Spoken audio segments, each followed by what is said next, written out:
Alrighty, you guys, we are live. AEW Dynamite. It's Wednesday.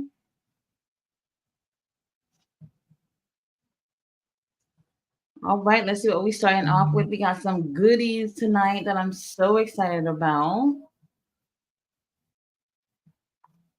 We're in Quebec City, Canada. All right. Please start off with a match. I don't want to hear anybody talking right now.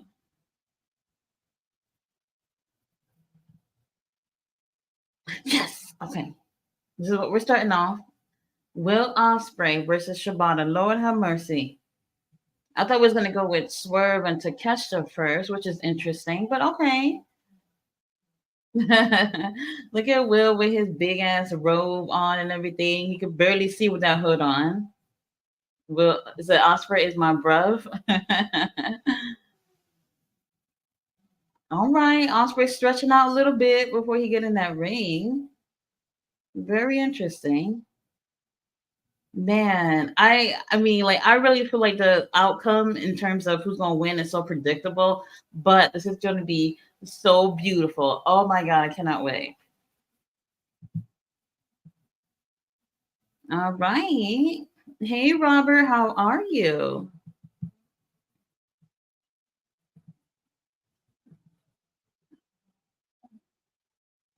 I can't believe we're having a new pay-per-view next month. That is just crazy. There's so much going on next week. Obviously WrestleMania weekend next weekend, so there's a lot of stuff going on that outside of WWE, outside AW Ring of Honor that I want to check out too. I don't think I'm gonna be able to review all that because there's just so much going on. Here's Shibata. Oh my god, this guy is so perfect to me.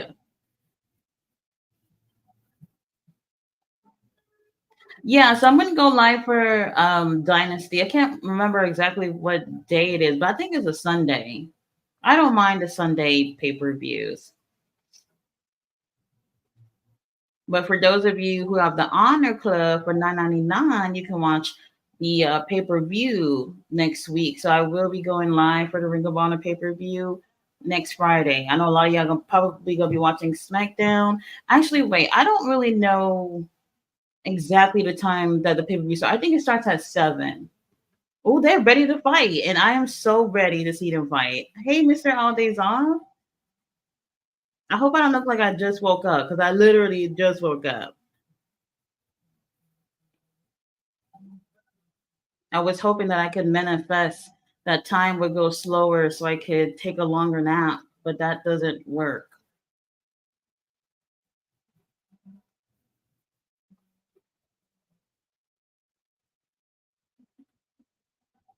All right, all right. Shibata is one of my favorites in AEW. I really do feel like it's y'all gonna see Will Ospreay is gonna be the best signing that they've had in a really long time.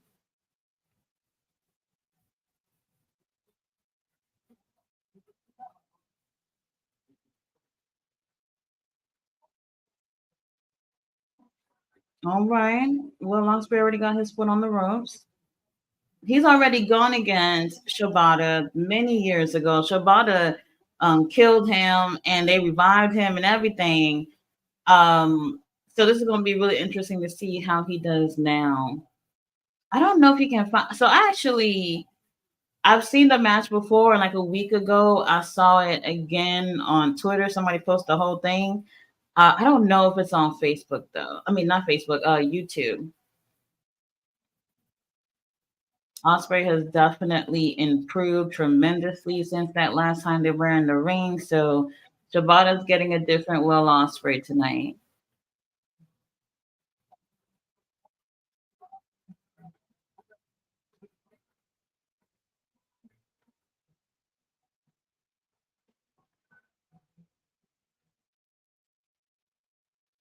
Okay, so Swerve and Takeshita's the main event. Okay, that's what I thought was going to open the show.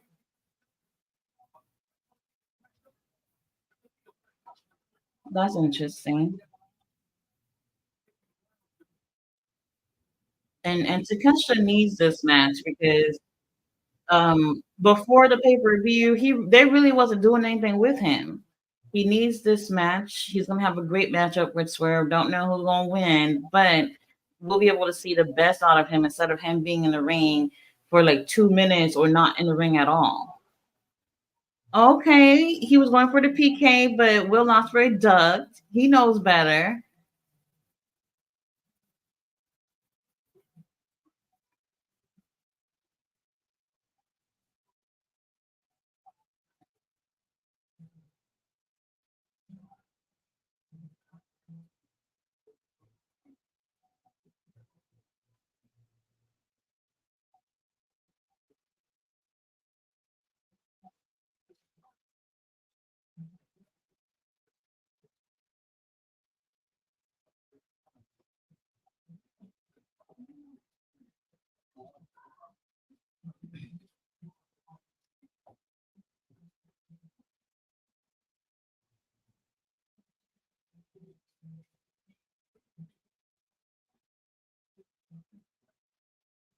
And I think earlier today they announced that Double or Nothing is going to be in Vegas. So I see it's a yearly thing.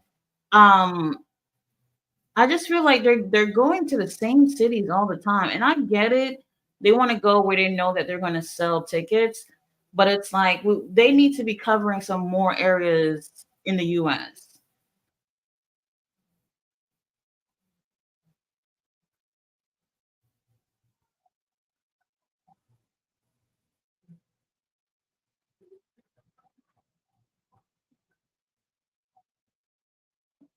Okay, it better not be picture in picture.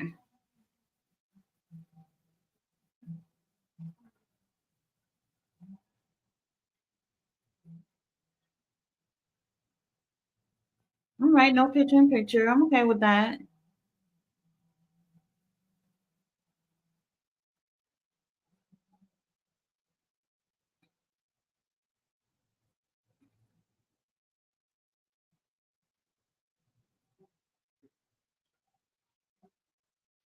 All right, everybody's cheering for Osprey. I don't hear nobody cheering for Shibata. That hurts to hear. Damn, kicked him right on the head. Okay. He gave a little smile. You never really see Shibata smile about anything ever.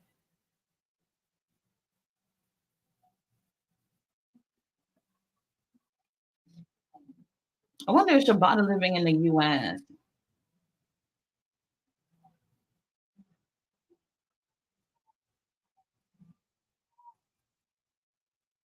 Ooh, nice uppercut. Nice suplex. Ooh.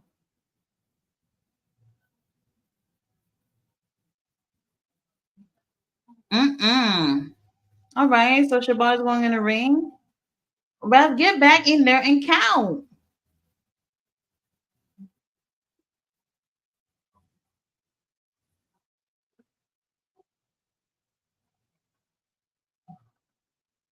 I love when Shibata sits in the middle of the ring like that. When he does that, I feel like he's bored.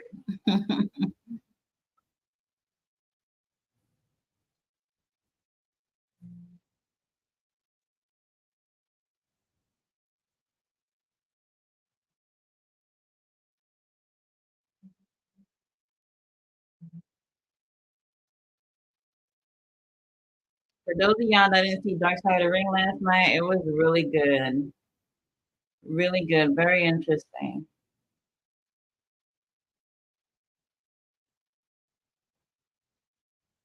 Mm. Already going back and forth.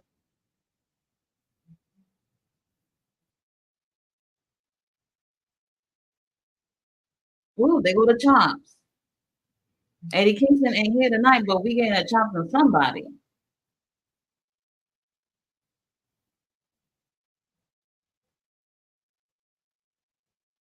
Oh God, picture and picture. Lord have mercy. We don't need picture in picture. All right, you guys. I'll catch up with the comments. We got Mr. All Days On said, "What up, family?" Said, "Nice outfit, Tati. Thank you. It's so cute." We got Valley Dancer in the house. Said, "Good evening, Tati, and the other creatures of the night." The nice talk. Thank you, thank you. I'm gonna get hunting this very soon. the Mr. All Days On says, "That's about." So that's how you look, just working up there. Then you don't want to see me. Robert said, I just woke up too. Ain't no shame in your game. Like when my alarm went off, I was just like, can time just go by slow for a little bit? I was worn out from work. Um, Sometimes you just so like I talk to a lot of people on the phone during the day, and some people, when you tell them something one time, they want to hear it a million times so you can get like brand into their brains. And I'm not down for shit like that. If you didn't hear me the first time, oh well. Belly dancer says to Kester versus Swerve with emoji with heart eyes. Robert said, Tati, have you been updated on Puff's son getting arrested? Now, I saw the pictures. Um, I'm actually I don't know too much about what's going on, to be honest. Whatever happened, was it yesterday or Monday? I can't remember. I did see them. They said they raided his Miami home and LA home, I believe,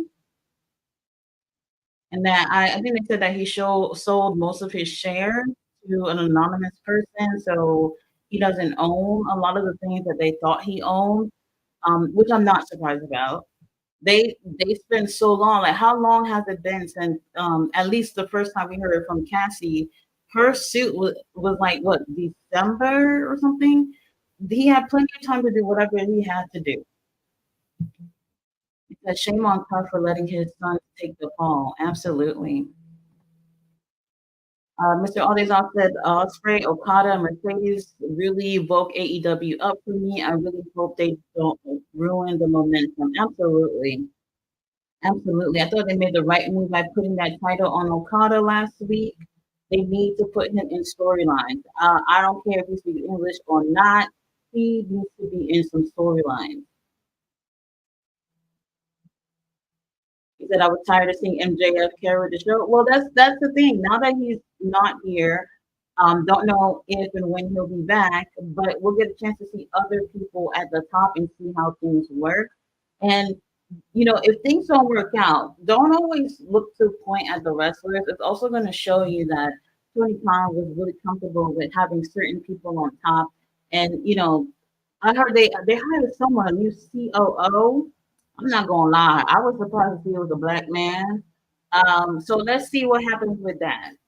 Now, I've never felt like Tony Khan or EW were racist. However, when you put people of all walks of life on your board, on your company, at the top of your company, we get to see more diversity on these shows. So let's see what happens with that. I'm not sure. With Mercedes being there, I don't think she's gonna single-handedly save the women's division, but I do think she's going to play a big role of bringing more eyes over there, and with more people wanting to see what she's going to do. Tony Khan's going to have to, step up the booking with that. So I know they have that. What is it, a fatal four-way match with the ladies later? Willow's in it, and Mercedes going to be a special guest commentator. I forgot what it was for. Was it for a shot for the title? I don't know if anybody knows.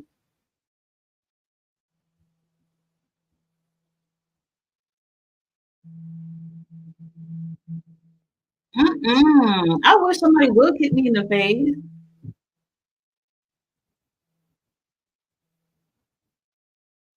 Uh-oh. Shabana all up in his face.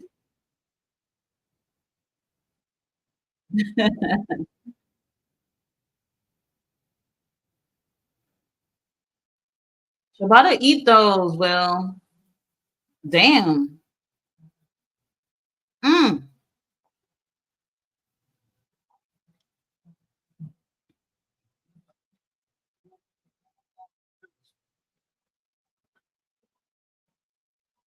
So what I saw was they released the ratings for Mercedes debut, and they didn't meet like 100 viewers, and people were saying that if she wasn't able to bring in more people than usual, then it's not going to be worth it in the long run for her to be there, which I don't think it's the case. I think for sure coming into that episode of Dynamite, everyone already knew it was going to be her. Like the cat was out the bag. Like there was no real surprise at all. The second that he announced it, for me, I thought it was either her or Okada, because it had to do with the money theme, so it could have been either one of those two. Then the week before, we knew it wasn't Okada since he debuted that week before. So now it's just like, all right, we already know that it's Mercedes. Maybe the predictability kept some people away from watching. I don't know.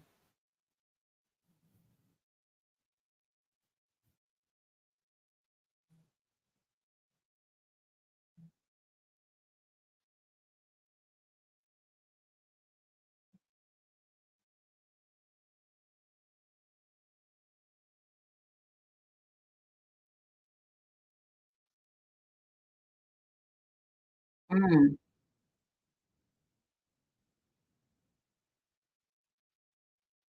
he's stretching him out, but not really holding on.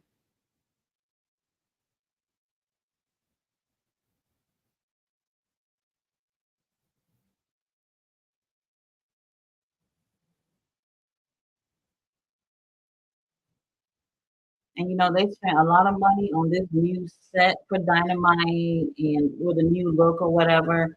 That's all cute and all. Well, you know what? The stage is not cute to me. I don't really care for it. But at the end of the day, it's them improving their product is what's gonna matter the most. Oh, he caught him.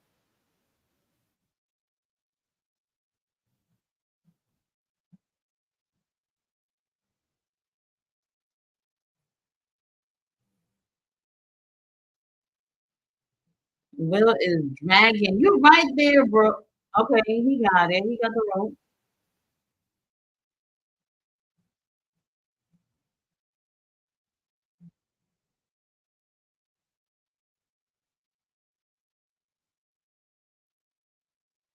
And then what really bothers me is Young Bucks versus Private Party.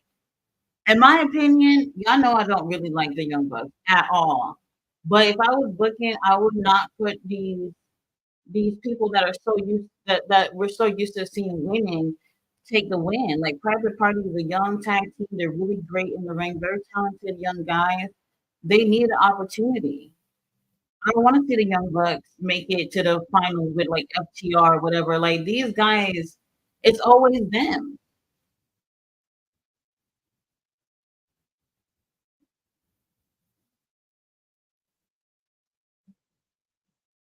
Uh-oh, will Osprey caught the ankle? Well, you better be ready for Brian at the pay-per-view next month.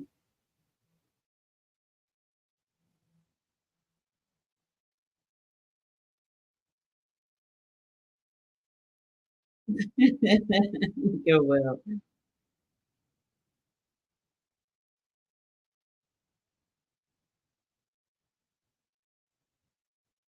Bro, if you can't survive against Shibata, mm, I don't even want to tell you what's gonna happen with Brian. Oh, okay.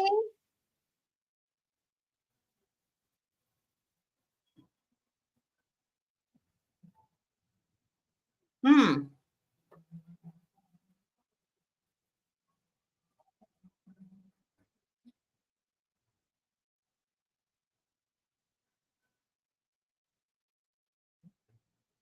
Uh-oh. Will look like he ready to wrap this up. He got a plane to catch.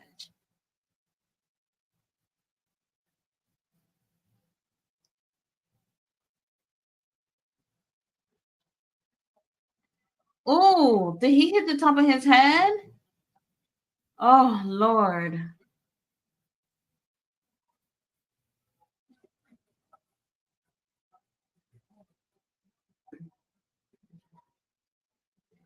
Lord Shibata, there needs to be like a class about learning about Shibata. He's so beautiful. Just look at the technique. Look at this guy. He is so perfect.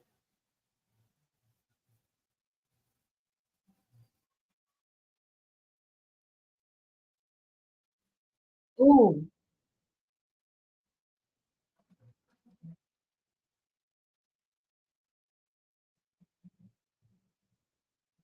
all right. It's the beginning of the end here. Damn. Oh my God. Look how he just kicks out like barely at one. All right. Will does the same. Damn.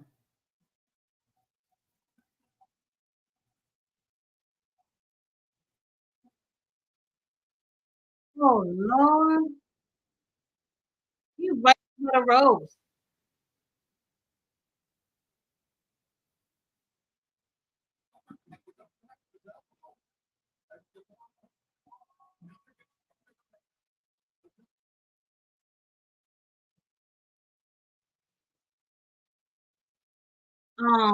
Will Ospreay. So look how Shibata just sits there. Oh, this was a great match. I don't care for how they just ended that though. Like Shibata, no. Oh, if I can see Will Ospreay's arm, like right his shoulder, right before his shoulder, is a tattoo with the all in numbers. Well, with the numbers that Tony Khan announced, that wasn't true. I've never. I don't know if he fixed it, but I think someone in a comment said that he did fix the tattoo, so it could be the actual numbers. I still didn't verify that. Yeah, but great match. I didn't really care for how that ended. It's like Shibata wouldn't have. No, I just don't see it happening like that. And they bow to each other. All right.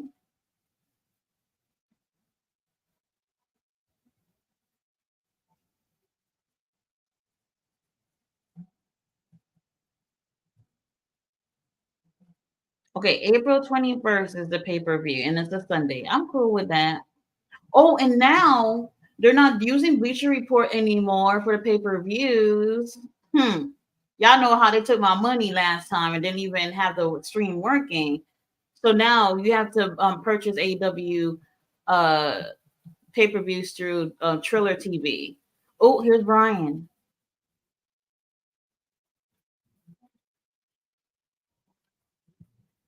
Brian is another one. He is just amazing.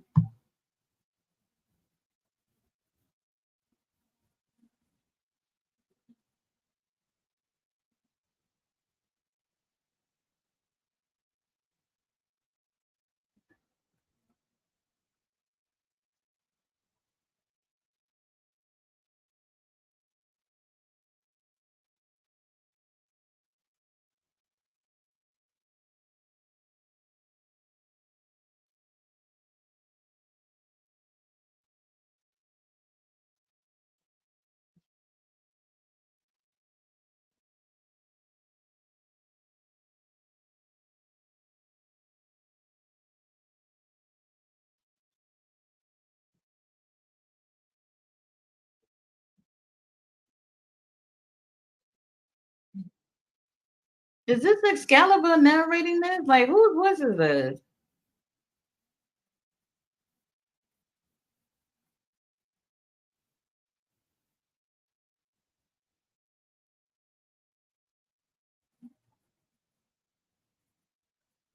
Yeah, for those of y'all that don't know Brian, they just showed you exactly why you should. This man is flawless.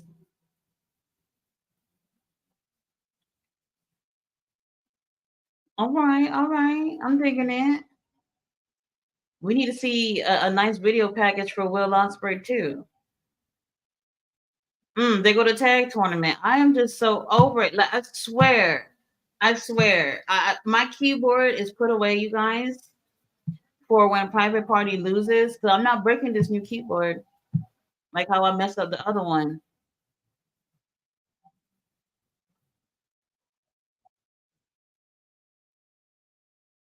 Have anybody seen the Private Party tryout videos they've been doing? I haven't seen it, but um, it might be interesting. Oh, here these. Oh God, I can't stand these guys.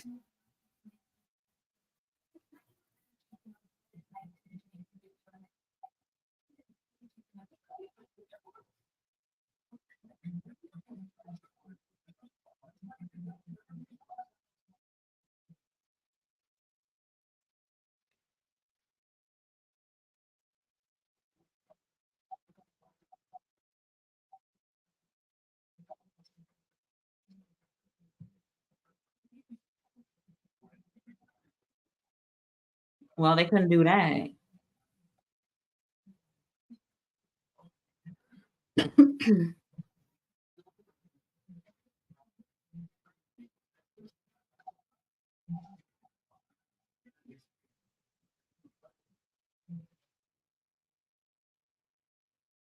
Oh, that beard is ugly.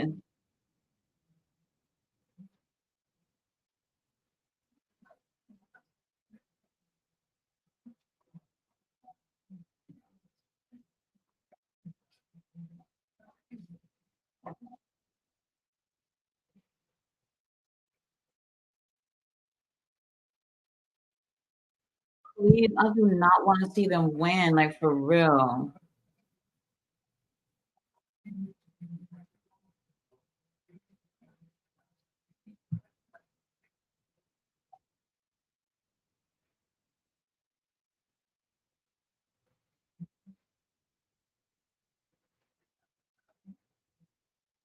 I'm over it.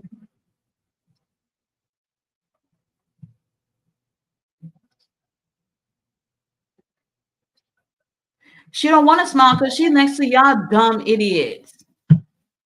I'd be looking miserable too. All right, so that's the next match. We got these two idiots versus Private Party. Like this is over it.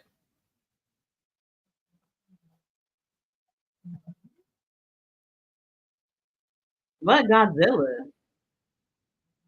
No, I don't want to see no Godzilla commercial. I'm not saying it's a bad movie, but I'm good. This is wrestling time. I don't want to see anything else. Let me get to these comments.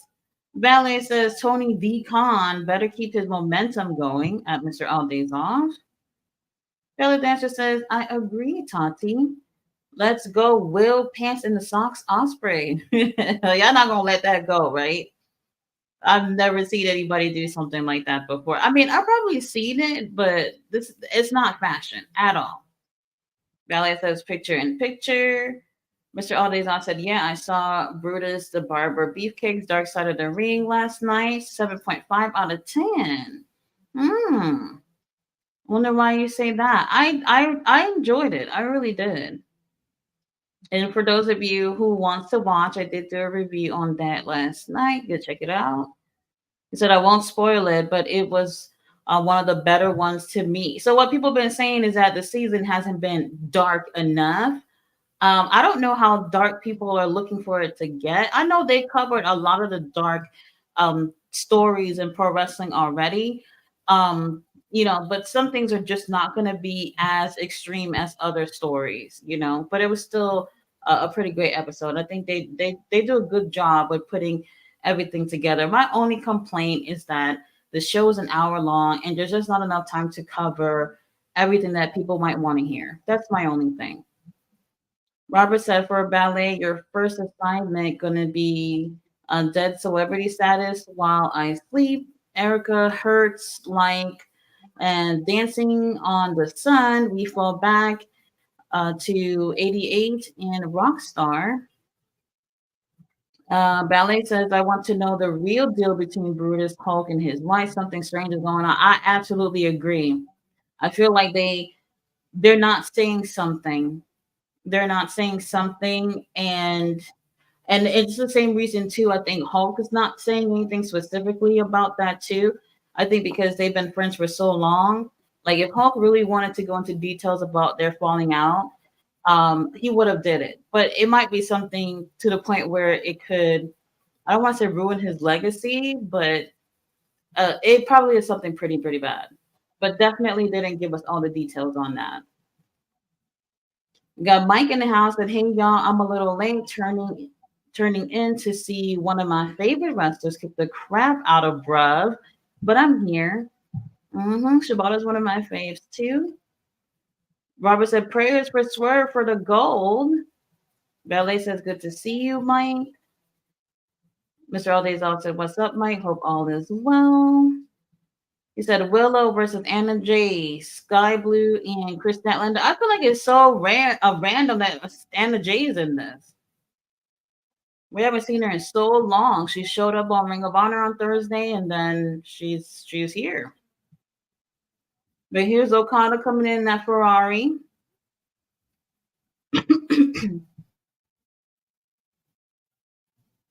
All right, he got that title. Oh God, I'm over it. Anyway, let's continue. So Mercedes special commentator said Young Bucks versus Private Party, Orange Cassidy, Trent Barretta versus Undisputed Kingdom. Undisputed Kingdom don't even really need this win anyway. They got tag titles on them, so it'd be nice if they showed up on Ring of Honor these past few weeks.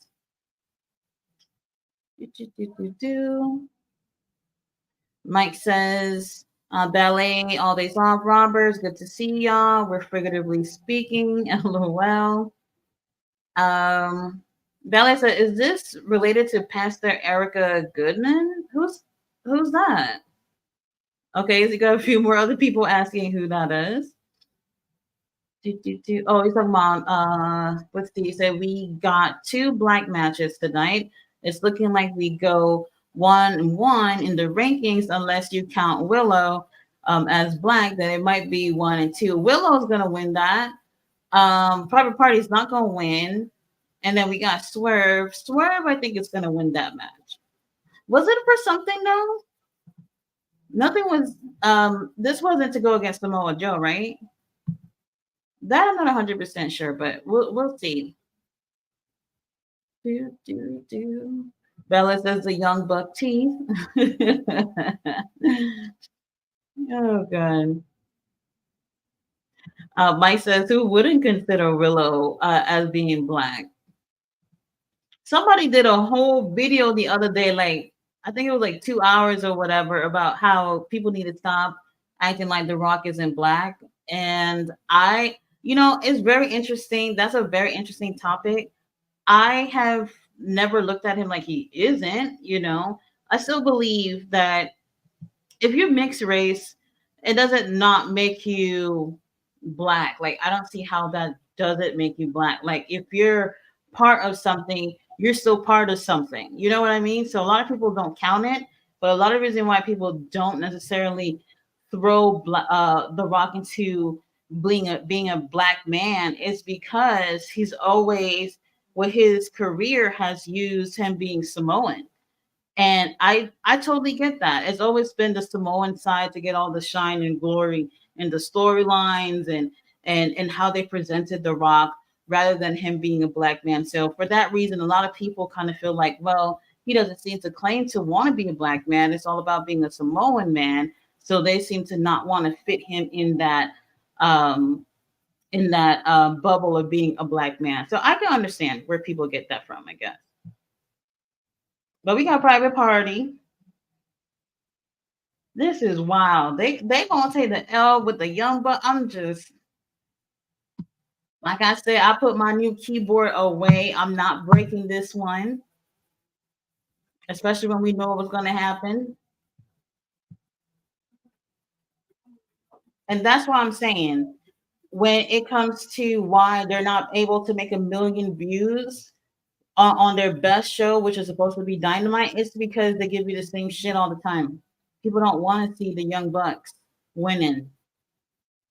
winning and getting opportunities over these younger guys.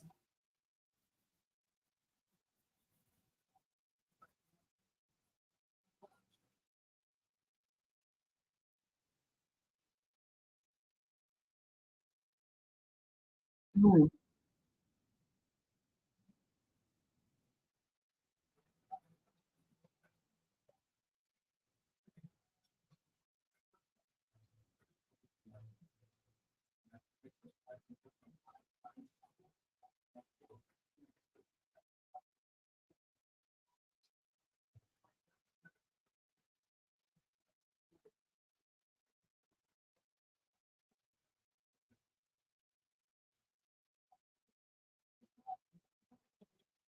Is that a do rag in his pocket?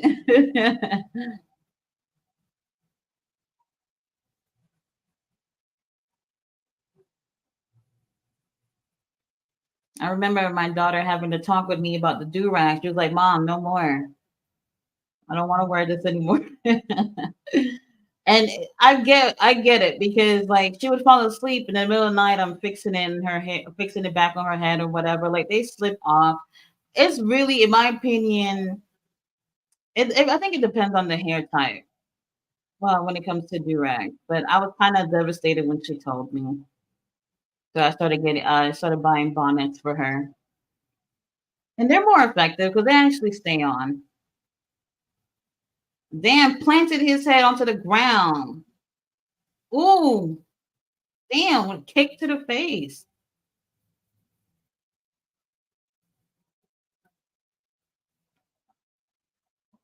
I actually found a website. I saved it on my phone. It's a website. They make hair bonnets of like from animes and cartoons and stuff like that, stuff that you normally wouldn't find. And it's pretty cool. All right, so far the match is going great. Now y'all know I don't like the Young Bucks, but they're great in the ring. I just don't want to see them win. Where's the other one at? Is he in the other side of the barricade? Look at Okada watching backstage. Is this necessary? Oh, Mark is the legal guy. Is it me or the ref was counting a tad bit quicker than he should have?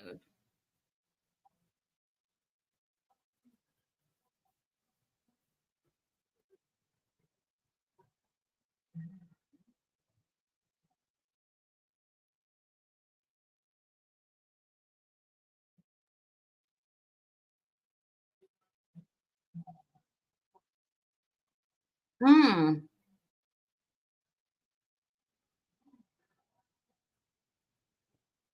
God, they're so ugly. I don't want to see them. Picture in picture. I'm over it. Absolutely over it. Mm-mm-mm. Okay, so Mr. Aldays says, anyone notice how wide the apron part is in AEW? Those spots aren't too bad on the apron because it's way wider than WWE. I actually haven't noticed that. I'll take a look at that when they come back from commercial and take a look. I never noticed. He said, and I meant if you count that being in the ranking since it's a four-way. Oh, okay. I don't even think AEW's well for our black ranking that's different. But does AEW even do that ranking thing anymore? I feel like we haven't heard about it after the first few weeks of the year. They're like, fuck it, we're not sticking with this anymore. We're over it.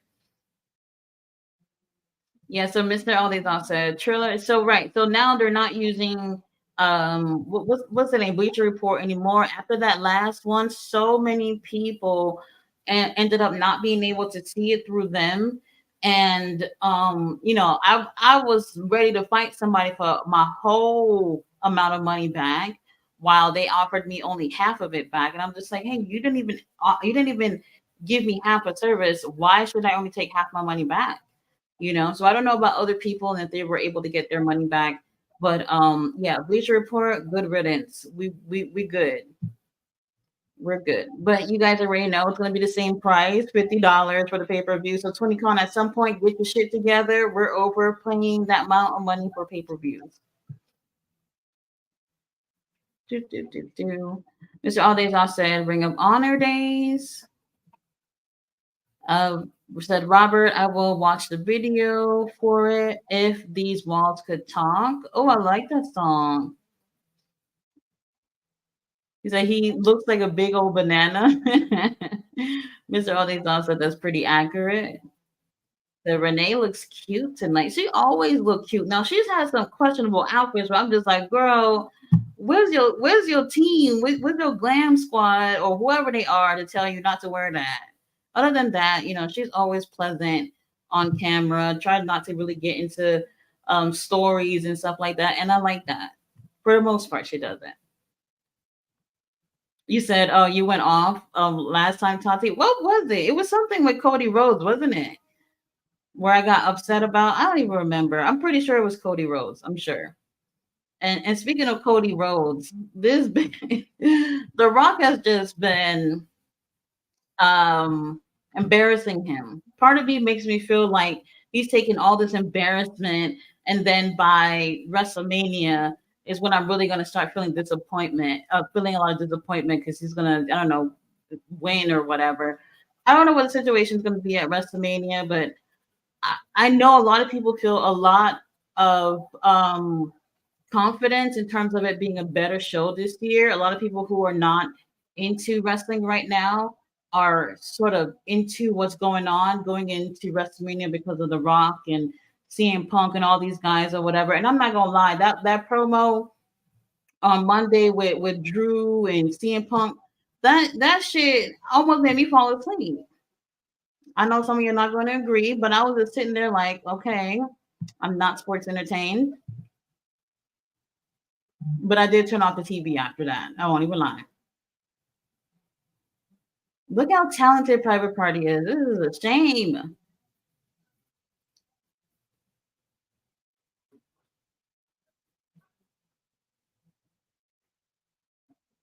Okay, I'm looking at the apron. Hmm. It looks the same. It looks about the same to me, Mr. All Days Off. Maybe I should look at one match from AEW and then the next with WWE. Because I don't see it to be a difference.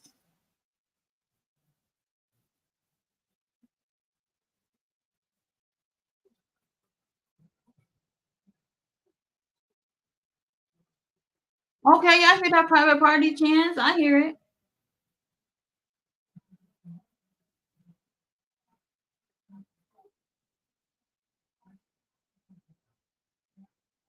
All right, we got Collision back this weekend. Oh, actually, I think so. There may not be no Collision next week, obviously, because WrestleMania. Ain't nobody gonna be watching Collision.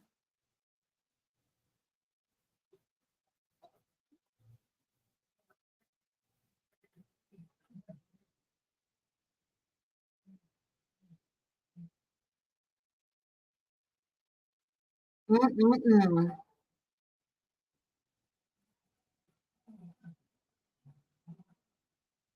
Oh, come on, Isaiah.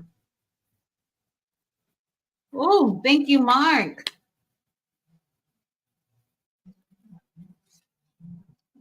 Please let them win. From this angle, like from the hard cam side, the apron does look wider. You might be right about that, Mister All Days On. From this angle, it does look wider.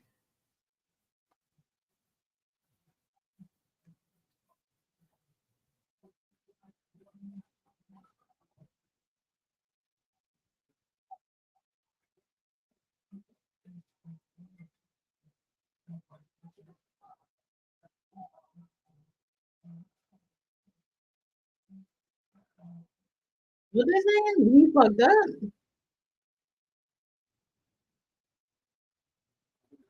What are they saying?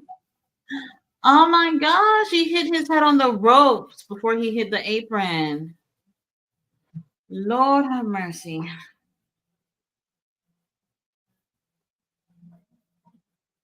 I'm over it. Where's Isaiah? Oh, thank goodness. What? What that wasn't true. Oh my god. Lord have mercy. I thought I heard three.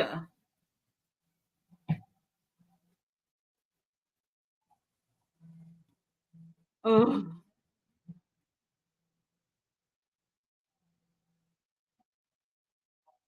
Oh. Okay, private party with the teamwork. Lovely. Oh my god.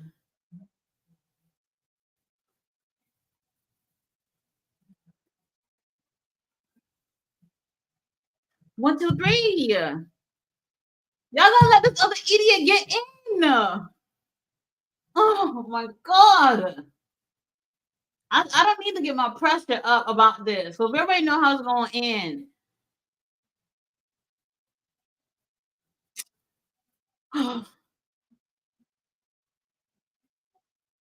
What the hell?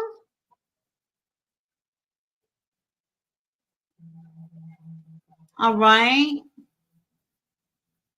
Please, private party. Of course. It's to distract the rest so some bullshit can happen. Like, I'm over it. Wait a minute. Hurry up and move it. This is a motherfucking, oh my God. Oh my God. Oh.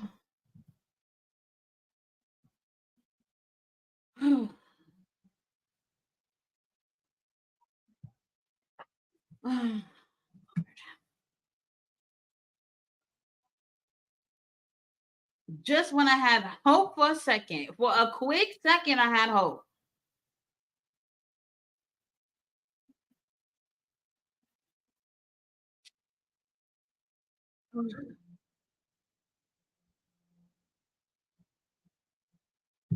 My God, Isaiah, where you at?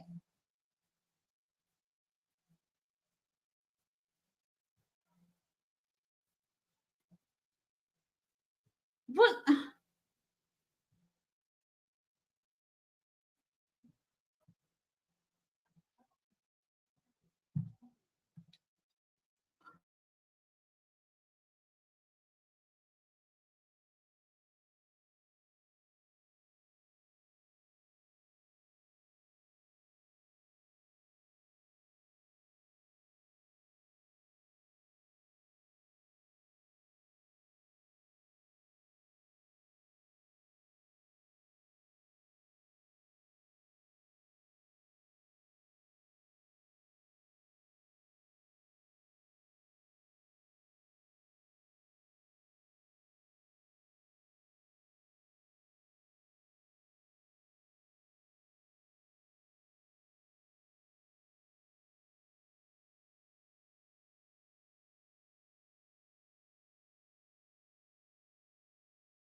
All right, my hissy fit is over.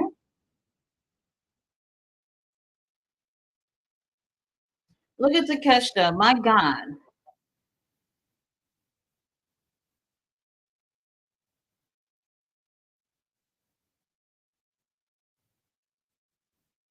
Oh, he said your house is on my street.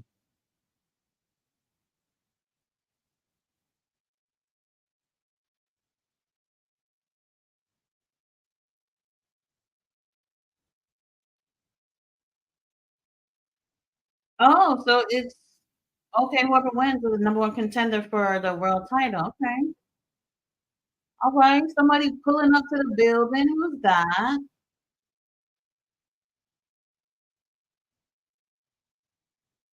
Can't be Mercedes. Oh, never mind. Gotta be. Look at that giant. Look at that coat. Look at that coat. Okay, and her hair. Okay, hold on now. I'm finally seeing an outfit that makes sense. All right, Mercedes, you guys. I had to go off camera and have a little hissy fit because I just, uh, I'm just so over it. I'm just so over it. But we're back. Um, I don't even know where we are with comments. Not happy about the young buck. Ballet says the other one looks like a bottle of whiteout. So all this I said, okay, now I'm dead whiteout. We got Elliot Gibson in the house. He says hi. I said, oh, I remember you. Okay, Elliot, how are you? Ballet says, I see you on Leo's channel. Uh-huh, while Leo be playing 2K24. He said, here they come wearing their royal robes. Mr. Aldays on says, now I love that bodyguard club line entrance with the real bodyguard. It's my favorite entrance. We got Haney guy in the building who says, Dan Tati, you got that shit on tonight. He said, shout out to my Polly. Valley says, Henny God, we missed you. Mr. Aldeson said, no Leo tonight. Hope he's feeling better. Well, he's here now. He should be feeling better if he's here. Henny God says, ballet dancer, thank you, hun. I missed y'all too. I work for a shift now. So schedule change. Oh. Like when it comes to work, it has to be first shift for me. Like there is just no other option. I love to work as early as possible. I'm a morning person. I know I've shared with you guys before that I have insomnia, so I don't sleep barely. But I'm still a morning person at the same time. It's very hard to not sleep and still be a morning person, but I just can't help it. I have to get everything out of the way as early as possible and then have the rest of the day to myself. That's the best way to go. He said Matthew is out here looking like a piece of bubble gum. He said we were out there the other night cupcaking. Henny God. Mr. Alizal said Nick looks like a blue raspberry airhead candy. Oh my god, I have not seen that in so long. That was actually my favorite airhead. Yeah, they said the bonnet will work. Oh, yes, it will. Mike says that Crown Championship looks good on Okada's shoulder. I agree. All right, no dirt sheets. We got our boy Leo says hello, Tati. Hello, chat. Mr. Aldeson said, oh yeah, I forgot Tati to look up pro wrestling bits. Alfred made a decent video about AEW 17. Okay, I actually saved to watch that later. Look at Darby Allin. Even in crutches, this guy is still doing something.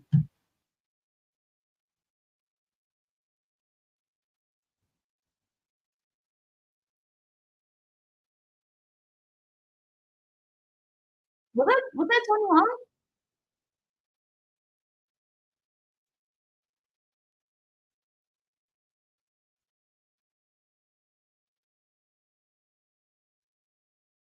Look good, Darby. Y'all can't keep him off TV, he said.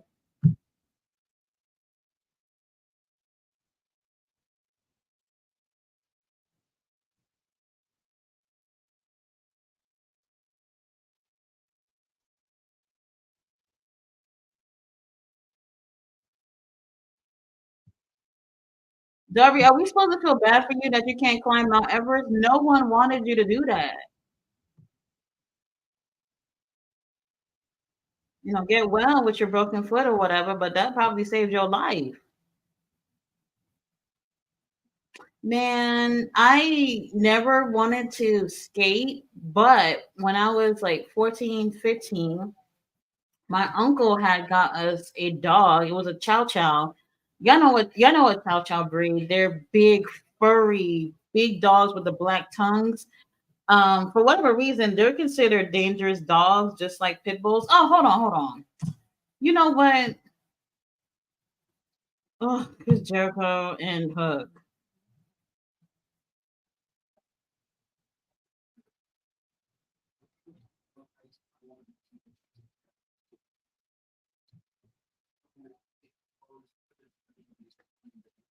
Oh,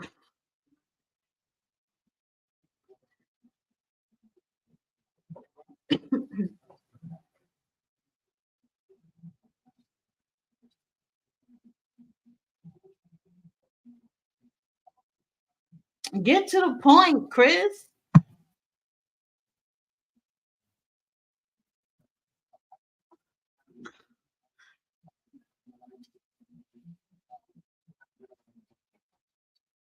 Oh, shut the fuck up.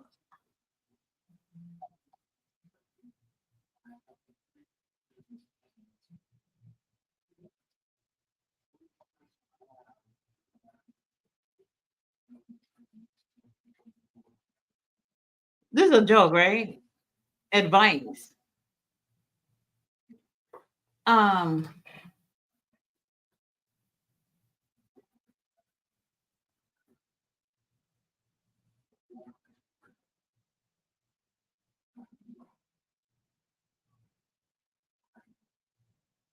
this is the most sentences I've heard from Hook.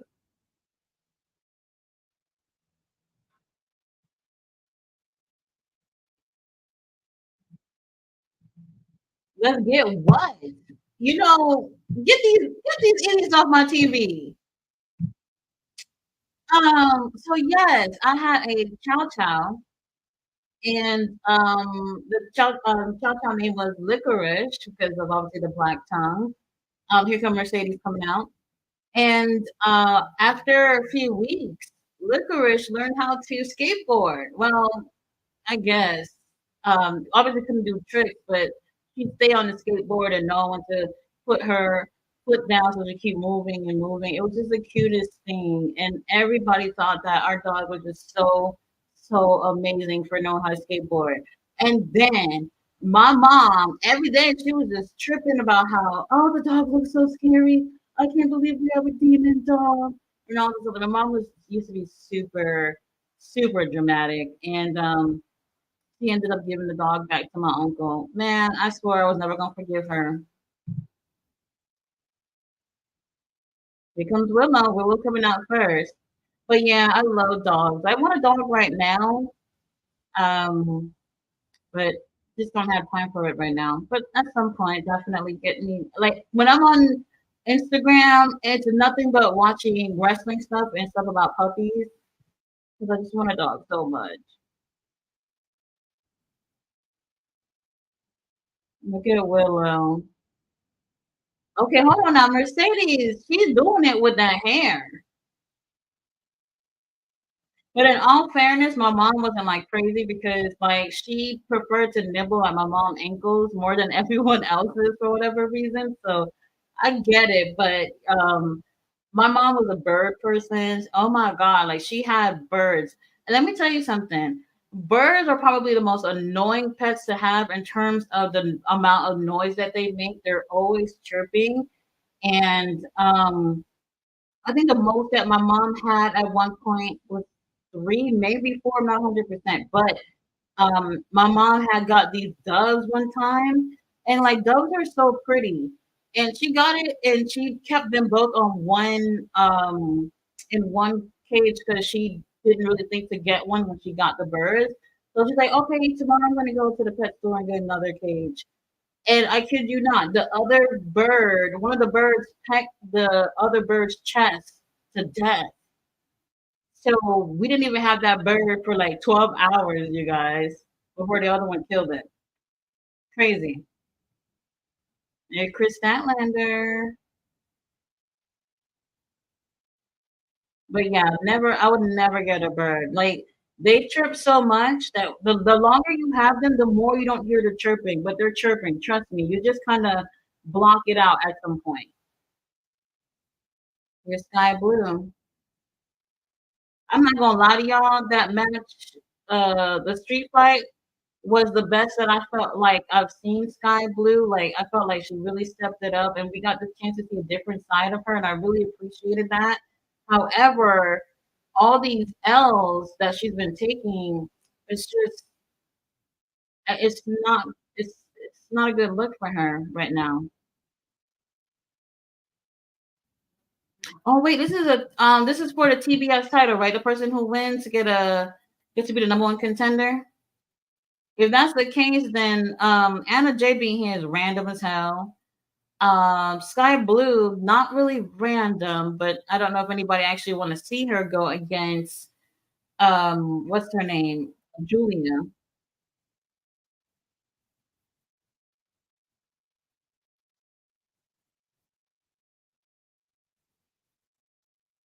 And Mercedes just looks so amazing. And I'm not gonna lie, I normally don't say that about her. I normally don't really care for her looks, but she looks so good tonight.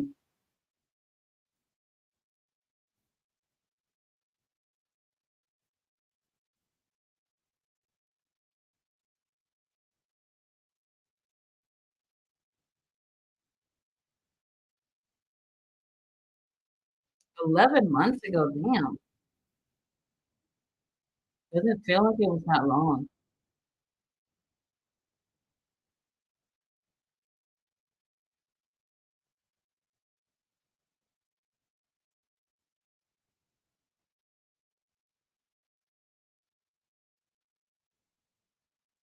Uh-oh, Mercedes said she doesn't trust that smile one bit, Willow.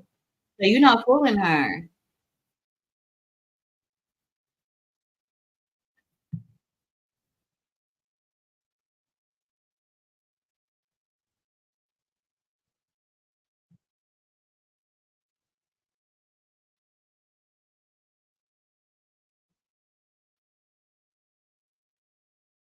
Hmm.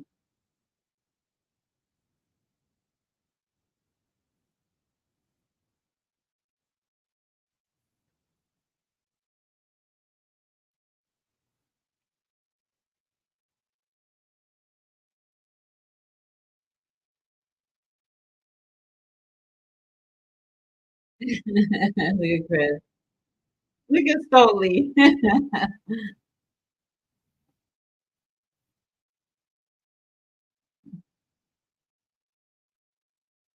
Ooh, kick to the face. There she go with the pounds. Like it wouldn't be a women's match without the pounds or the hip attack. What else am I missing? There's another one too. All right, we got Willow and Mercedes giving a little stare down. Picture in picture.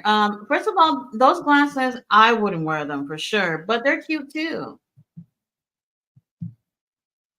I don't know what it is, but I really like this look she got on tonight. Let's get to the comments. I don't know. I gotta be really behind on these.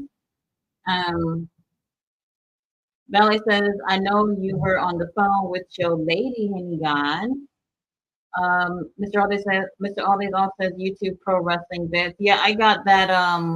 Saved. So I think he was counting the Ring of Honor titles too. To get 17 championship titles altogether. So I think so. Because in my opinion, sometimes I feel like they don't have enough titles, but it's not that either. It's more of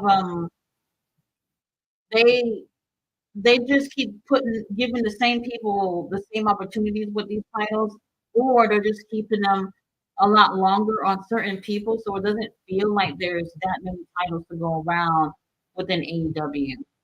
So yeah, that gotta count the Ring of Honor titles too to equal 17.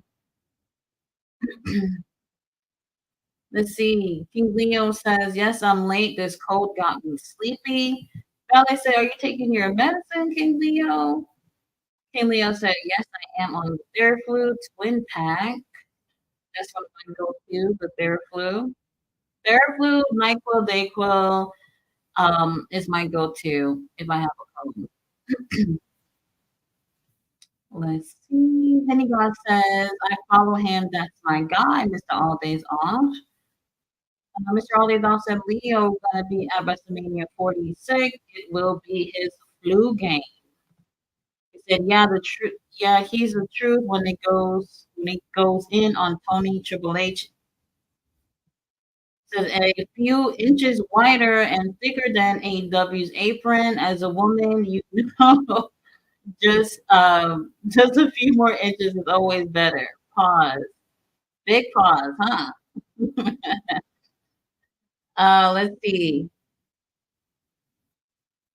King Leo said, "No, that gotta go this week." Yeah, the quicker you can get rid of that, the better. Belly Dancer says a pink lemonade and a blue raspberry laffy taffy.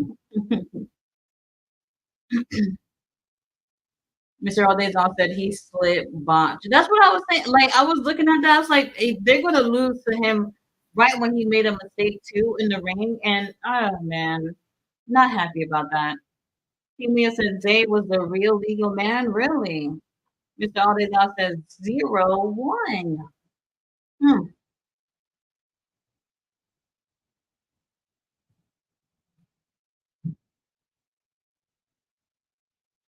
So has Chris and Willow even touched each other in this match? I don't remember seeing that. This is a four-way, ladies. There's no friendship here.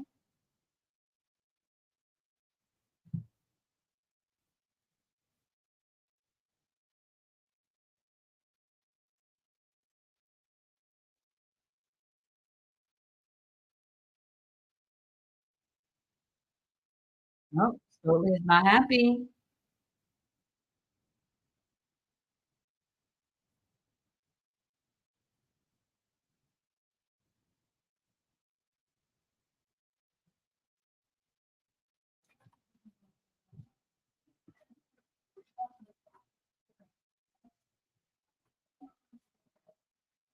Mercedes, give us a little something on this commentary, girl. You're boring me.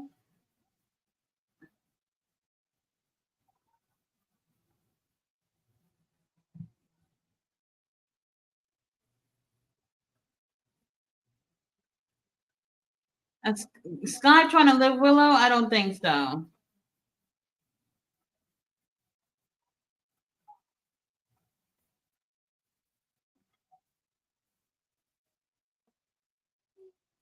Hmm. They go to Cold Blue.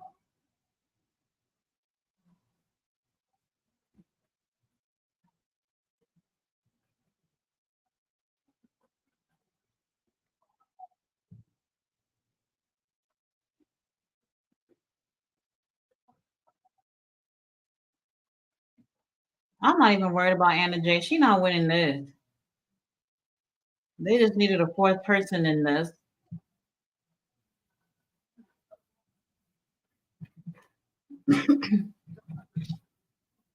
Wait, oh, hold on now. What if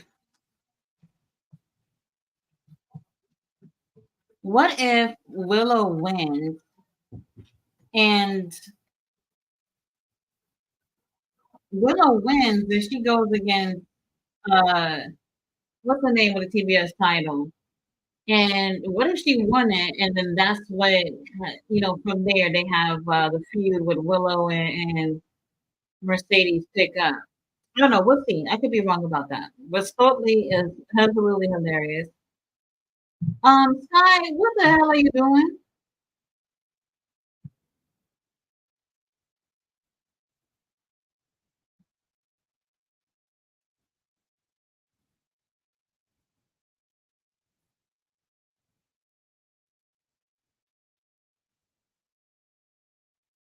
Oh,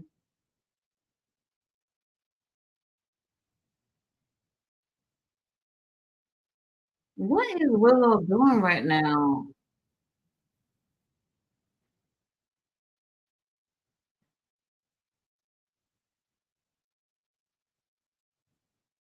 Lord have mercy. Um, she's gonna need to, I don't know, an ice bath, a massage after this.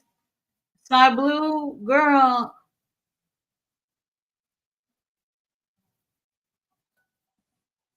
what Willow over there is shaking everybody's hands and shit. Like, what's going on with her? Well, she got these two girls battling it out in the ring, and she over here shaking hands and kissing babies.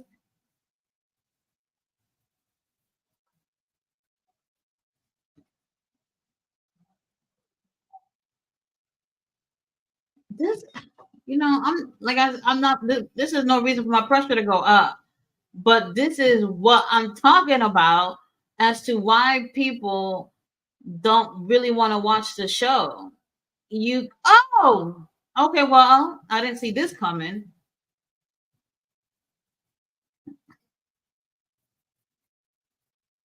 All right, Julia looked like she went to the salon.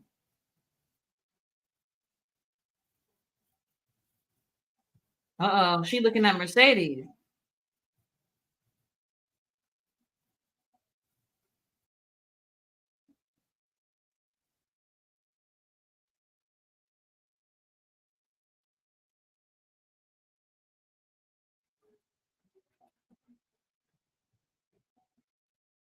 Hmm.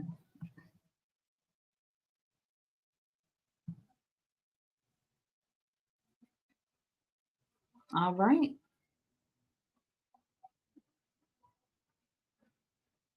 Oh, that's at the pay per view. That's still like a month away, isn't it? So Julia versus Willow at the pay per view. That's still like 4 weeks away. So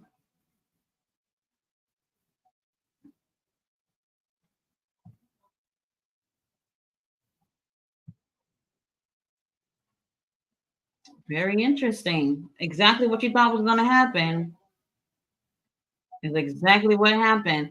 Like I was saying, like this is why they can't make a million views. Like I love AEW, but when you keep giving us the same shit, predictable stuff, here comes Dustin.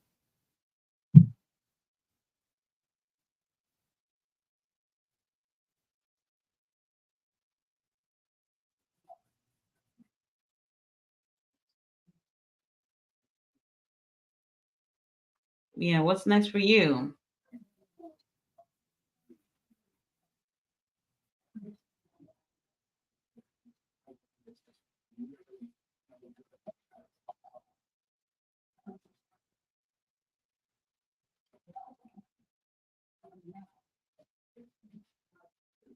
55 years old.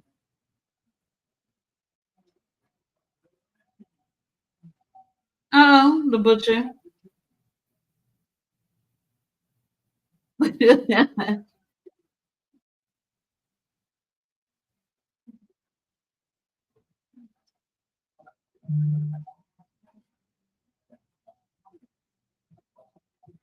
Well, we need something for Rampage.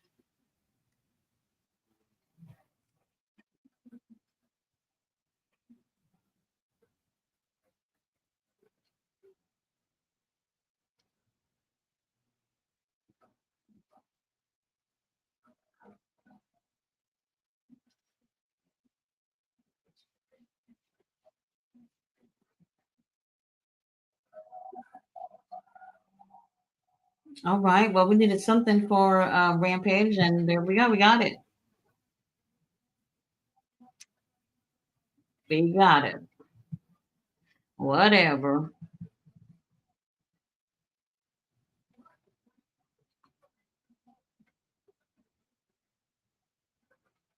All right. Here's our girl, Tony Storm.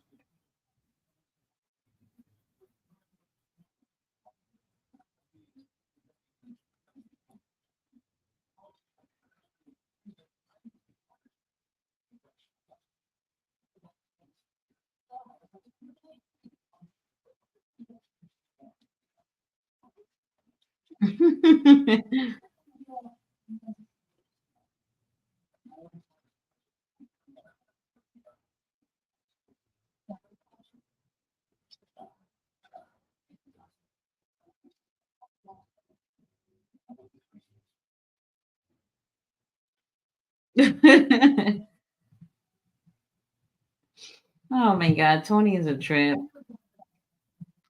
Oh my gosh. All right, so King Leo did point out that Isaiah Cassidy was the real legal man. I'll watch that match back, and you know what? I really don't want to watch that back because that'll probably get me upset again. He said, "Oh, he double tagged." Okay. Mike says that EVP Trigger is gonna be in Botchamania. Oh, it's gonna open the Botchamania episode, if anything. Let's see. I don't know if anybody. So I know y'all been mentioning some YouTube channels that have like wrestling content. Promo Joey. I don't know if y'all watch him or whoever it is that's with that channel. They exposed your boy Cody Rhodes with how he recycles promos, and I'm just like, I knew it. I knew it. He doesn't have a creative bone in his body to come up with some new shit. So why not take some things that he had from another promo and use it all over again? Mm-hmm. So for those of y'all that didn't see it, that came out I think on Sunday. I want to say. King Leo says, "I see. I'm gonna have to go off again on episode 3. The commentary team, black guys just lost. Let us see y'all some shit." Leo, I was just thinking that exact thing. You read my mind. King Leo said, laugh my ass off immediately trying to sell us toys. Ballet says the Young Bucks team didn't need that win. They certainly did not. They did not. We got the Stone Cold Sigma in the house. So congratulations on hitting your first 1K subs. Thank you. Appreciate that. Mr. All Days off said Miss Bernardo. Dolly says, always selling something, King Leo. The spirit of Big Swole's comments is ringing. Oh, it sure is. Uh, Mr. Aldezal said, Tony Hawk. The Darby can't sit his ass down. Tony Khan bought him to Tony Hawk to feel better. Leo said he had a child too. Them motherfuckers are crazy. And they're so cute and fluffy. Very, very cute, very snuggly dogs. Mr. All Days Off said, I never had a dog. What are you waiting for, Mr. All Days Off? Go get you one. They're a lot of work, especially if you get a puppy. A lot of work, but it's worth it. Like when they say dogs are men's best friend, like they really are. And plus, if you're not taking Mr. All Days Off, get you a puppy. It'll help you get in the game with the ladies. All right, we still with commercial. Ballet says Jericho and Hook. We didn't even need to see that little thing with Hook and Jericho. Like we didn't need to see that at all. All right, we're back with the show. What's next? Unless they have some random match. The only thing I remember was the Kesha and Swerve. All right, we got a little video package of Swerve.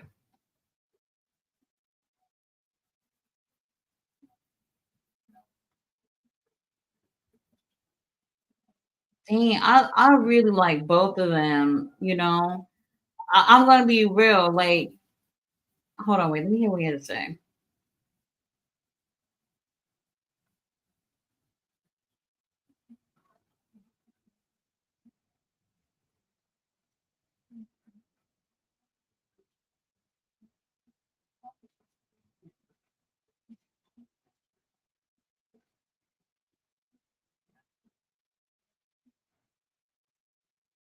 Hmm.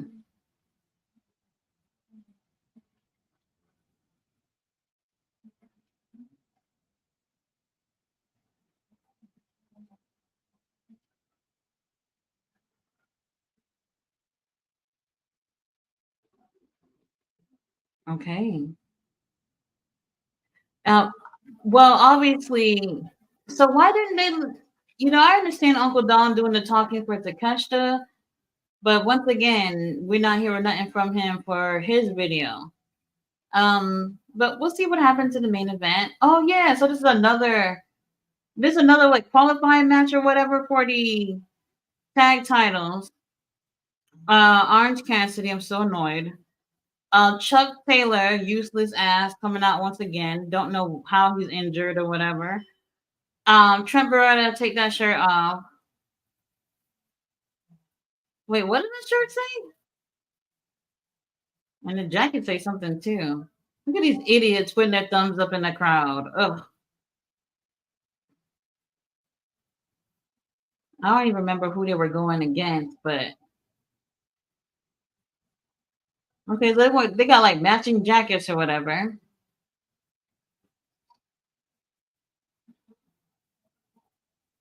I'm over it.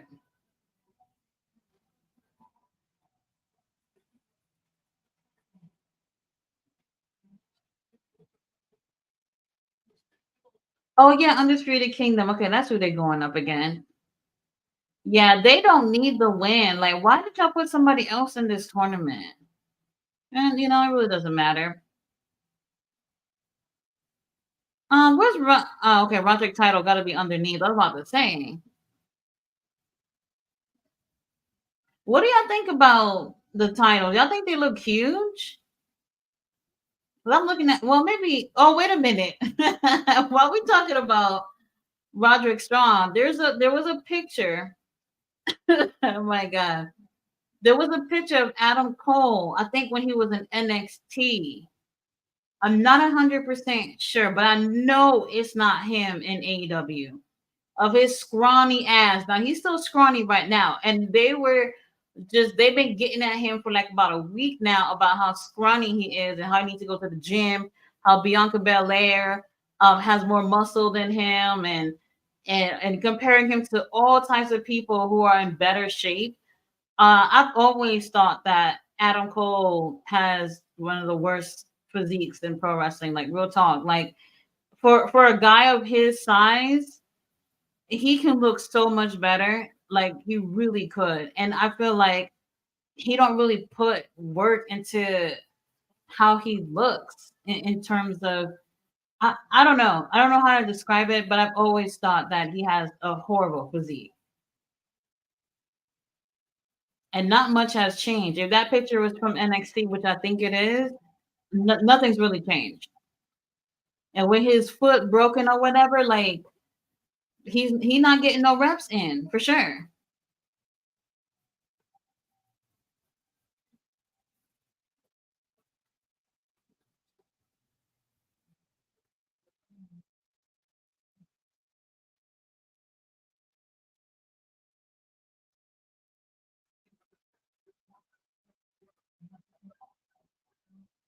I need to see the tag team bracket. I need to see who's on which side.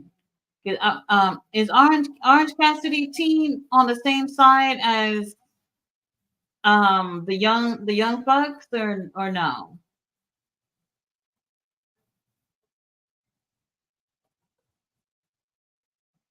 Oh my god! Oh my god! Like Lord have mercy, Trent Beretta. Chuck, would you move out the fucking way? And you putting your hands on my man's ass like that? Are you serious?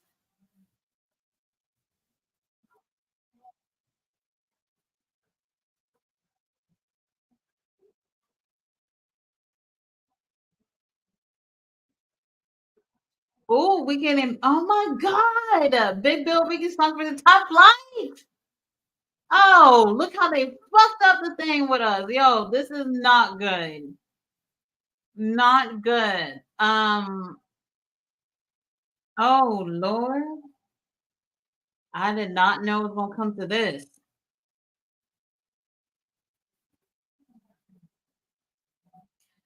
What? What?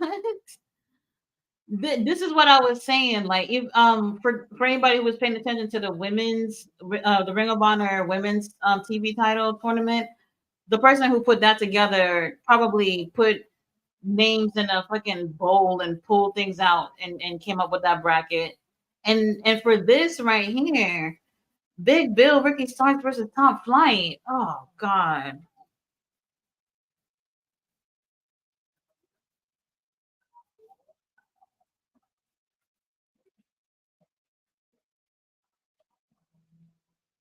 Orange and Trent will get a good match out of the Undisputed Kingdom. They've been tagging for Lord how knows how long.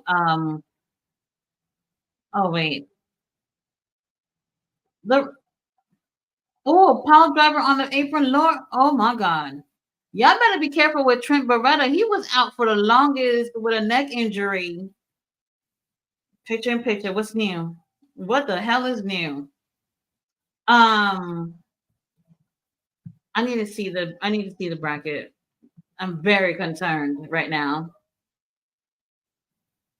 All right, we have Mike who said, I wonder how many people said don't do it to Darby before he finally said, okay, I won't try to climb Mount Everest with a broken foot. Mm-hmm. Mm-hmm. Even with that broken foot, he probably thought that he could probably do it. Ballet said Hook is so in the ring. Why? Because Jericho telling lies. Absolutely. I know he's not gonna go and say, "Oh, you're not that great in the ring," but Hook has a lot of work to do, and maybe he could take advice from Chris Jericho. But he needs somebody who's gonna get in the ring with him and just show him how to be better in the ring. I don't really care for Hook in the ring. King Leo says his name was Braxton, and he's always tried to run away. And when he did, I felt relieved. I didn't have to feed him anymore with his ungrateful ass. Oh no. It's very rare where dogs just want to leave home or whatever.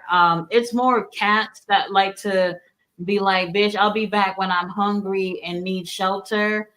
So you might not see your cat for a long time, but dogs are usually want to stay in the house, want to protect everything that's in and around the house. So that's unfortunate that he was running away. Valley Dasher says at least 100 people. Mr. Aldazal said, LOL, Leo. King Leo says, hook to black on the inside. It's a New Yorker in him, trust me. Um, Mike says, this promo is flatter than open Pepsi mixed with water. Ugh. Have anybody tried what is it called? The Pepsi Nitro? Am I saying it right? I think it's called Pepsi Nitro. They have one that comes in a blue can and the other one is like in a creamish color can. Oh my God. When I tried it out, I spit it out. It just have that flat taste. I don't like it at all. I don't know if anybody's had it. Some people actually like the taste of flat soda. I don't like it. It's just ugh. Don't like it at all. King Leo said that's why they didn't let him talk. That was the biggest that was the most I've ever heard him talk, to be honest. He said a couple of sentences and that was pretty much it. Mr. Aldazal says CEO. Uh, Elliot Gibson said, "Is there any new codes on WWE 2K24 My Faction?" Hon, I couldn't answer that for you. I don't know anything about video games. Not one thing about video games. King Leo and some of the guys on the chat could probably tell you that. All right, we are back from picture in picture. Oh, and then y'all, Wheeler Yuta was supposed to be at the CMLL event. He was supposed to be with BCC over there. They pulled him out the event because he's still not going to be cleared. He must be injured big time because he's been gone for 2 months and he's not going to be cleared. I think that event was supposed to be, I think this weekend, the CMLL event. I think it's this weekend. I'll take a look. Like, it can't be next weekend. If he can be cleared for this week, then the pure title is not going to be on the line next week for the Ring of Honor pay per view. I wonder what happened. I hope he's okay.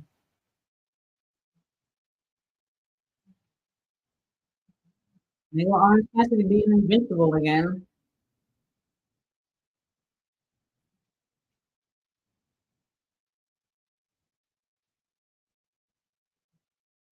All right, there we go. The five new resumes are starting with Orange Cassidy.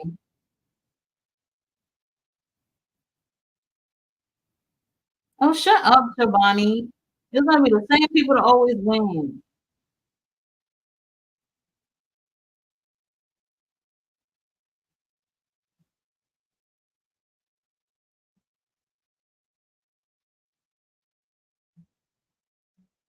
Well, at least Chuck Taylor can help the crowd make some noise.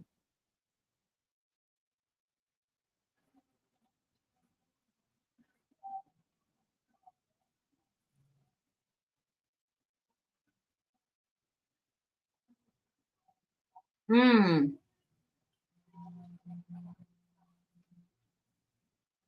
Matt Taven right there, he could have pulled Orange Cassidy out if he wanted to. He's sleep.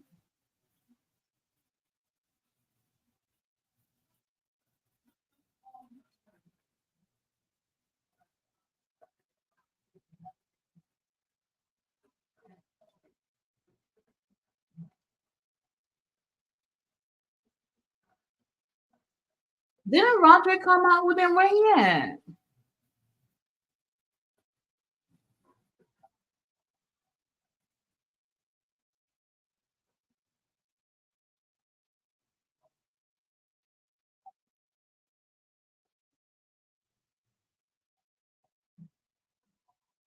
I know they're not about to hug right now.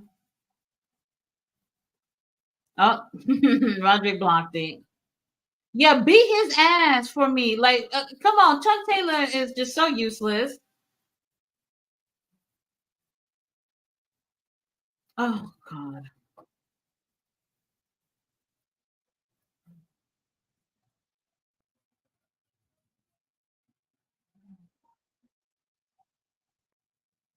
they cheating, Raf. Oh my God. Whatever. I already knew they was gonna win. Whatever. I don't care.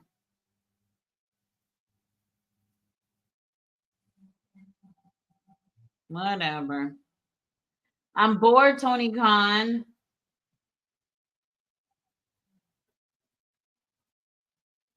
All right, let me see the bracket here.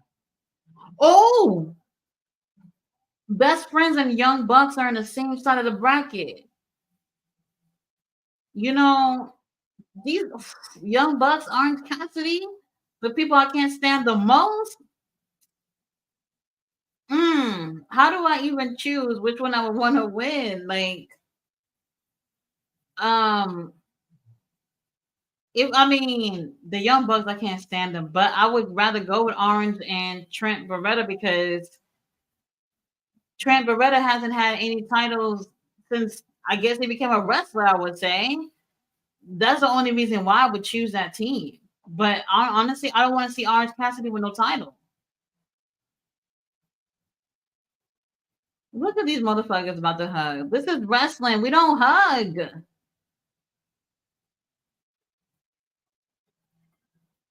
What the fuck? What the fuck? These losers, look at them.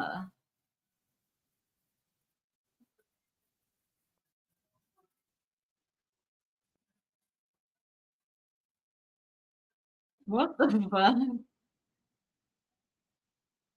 Please. I'd rather take Orange Cassidy. I really don't want to see this nigga with another title, but I'd rather. Excuse my French, y'all. I'm over it.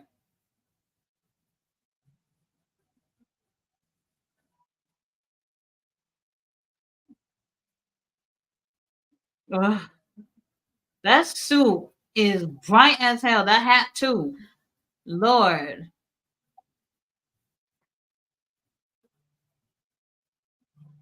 Mm-mm-mm. Well, we'll see next week about this. So we still got some matches on Collision for the tag tournament. Oh Lord, Kyle O'Reilly. Looks like he got a little bit more sleep.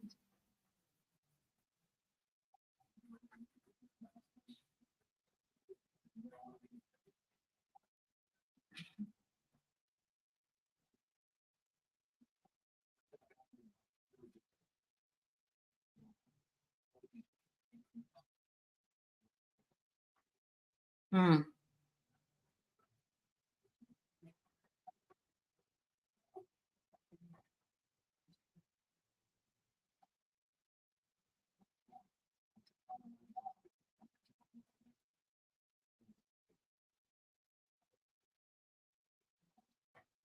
But who he going against?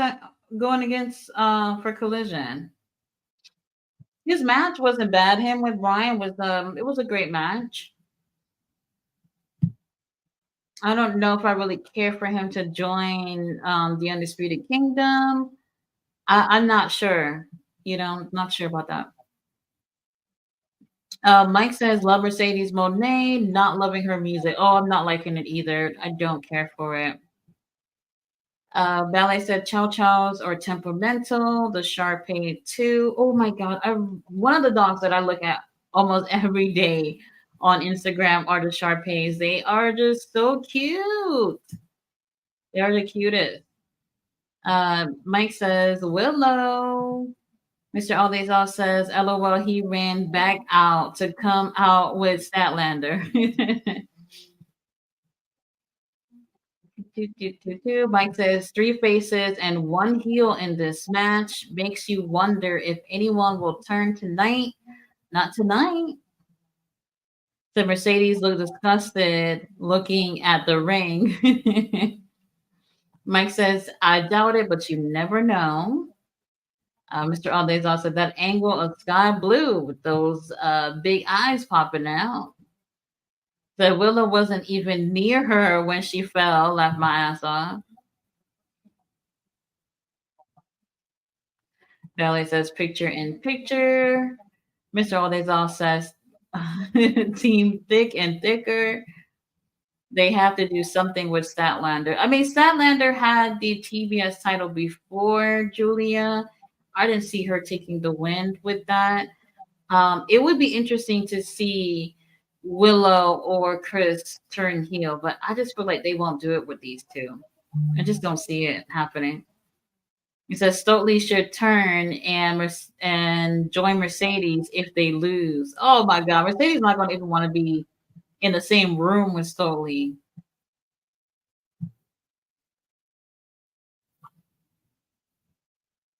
Right, we are still with the well, no commercial. I'm trying to see what they got going on for Ring of Honor because I haven't seen anything. I've been trying to figure out like how am I going to do TNA and Ring of Honor because when Ring of Honor comes on, I think like an hour later is when TNA comes on. So we'll see.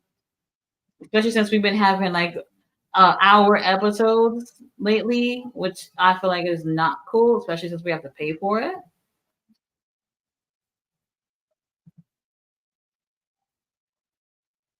All right, look at Adam. Look at his face so bloody. And I thought that was so cute when the crowd was singing his theme song.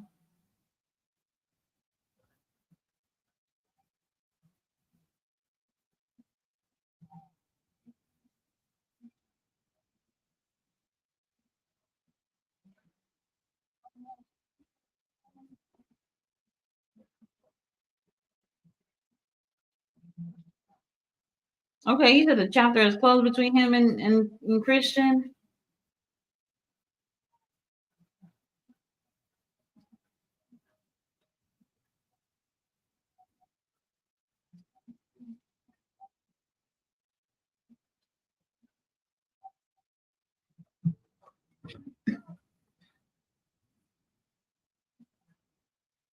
All right, he's gonna be back this Saturday with the Cove Oakland.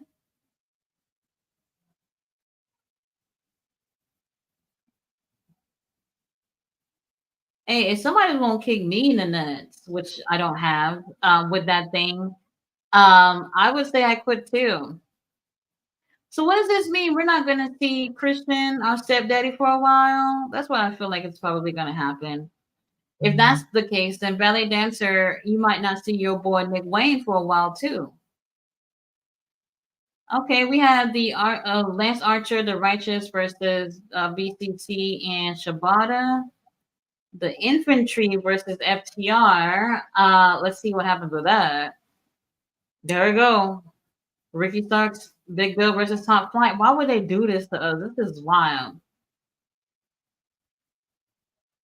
Why didn't they do Infantry with Top Flight? No way. They could have switched it. They could have switched it.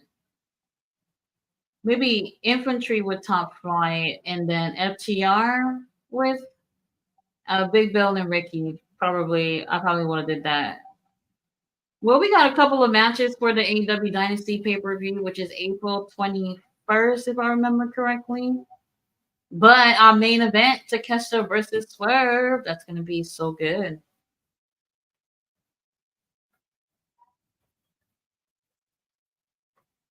All right, main event time, Tony Khan. I don't want to see any pictures and pictures.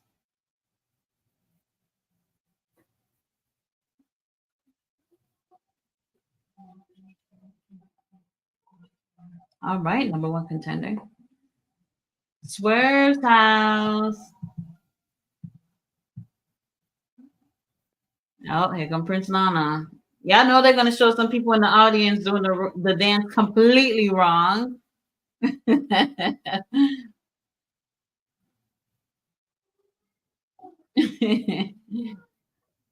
It must be cold in Canada. I see a couple of people Swerve coming out with a fur coat too. Oh, Lord have mercy. Prince Nana, you should have like a tutorial video for people who needs to learn how to do this dance.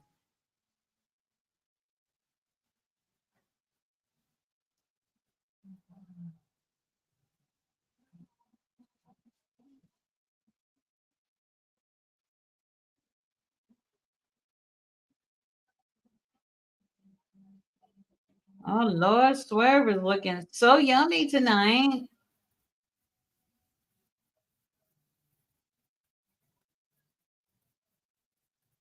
All right, cameraman is doing the Lord's work on those shots with Swerve. All right, here comes Takeshita. Oh well, Uncle Don definitely gonna come out.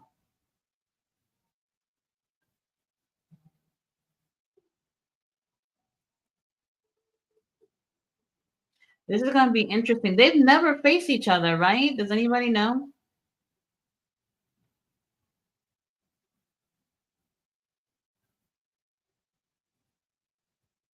You see, like, see, they just said that Takeshita has a second best record in the men's division, but notice you guys that they're not talking about rankings anymore. I think they're done with that shit. Lord have mercy, look at Takeshita. There he go with the point.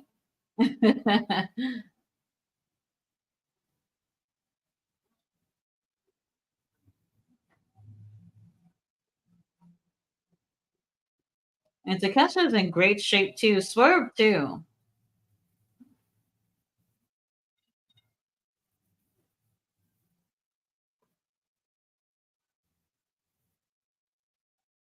If it wasn't for Takeshita coming out with Uncle Don would have just been booed the hell out the building,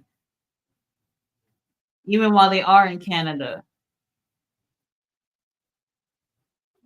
Uh oh.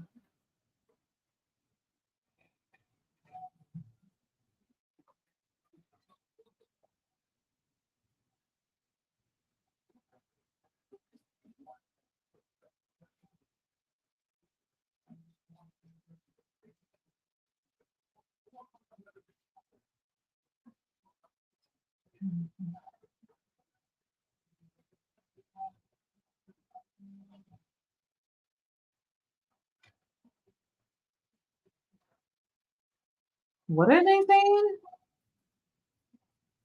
I'm hoping they say take your pants off. I would like to see that.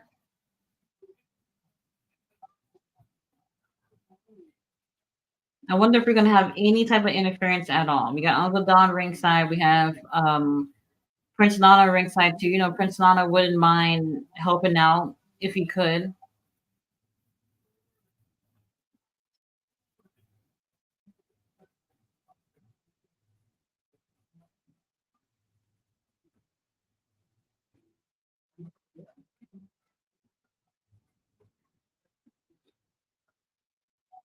All right, Swerve just showing off. Personally, I would rather see Swerve win this. I really like both of these guys, but in terms of a story, it's been consistently Swerve and Samoa Joe for the past few months. So Takeshita hasn't been involved in this at all. It would be really, I would say, I don't want to say strange, but it would be kind of crazy to see Takeshita win this and then earning to be number one contender against Samoa Joe. It makes more sense for it to be Swerve. And then I wonder, like, if it is Swerve that wins, will he actually win against Joe at the pay per view? That I don't know. I still feel like we really haven't seen anything with Samoa Joe as champion. If you think about it, like even MJF was well, they go our champion right there. Even MJF, like some of y'all saying y'all was sick of seeing him, he was out there every week, whether he was banged up or not. They made sure he was on the show just about every week, or we got something from him all the time. I wish they would do the same with Samoa Joe too. He's really great in terms of promos. Uh, I do enjoy him in the ring as well. So I just wish we got a chance to see more of him. But we'll see what happens if the title would change hands. All right, Swerve.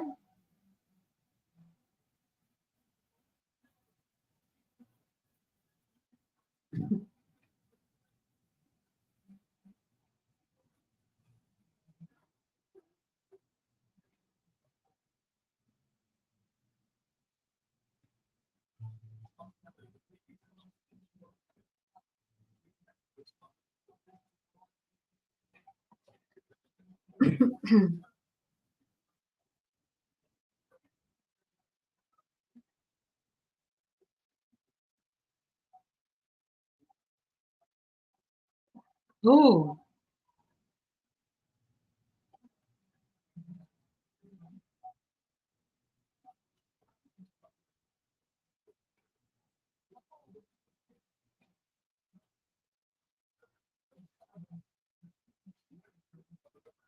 Mm-mm. All right, Takesha, get up.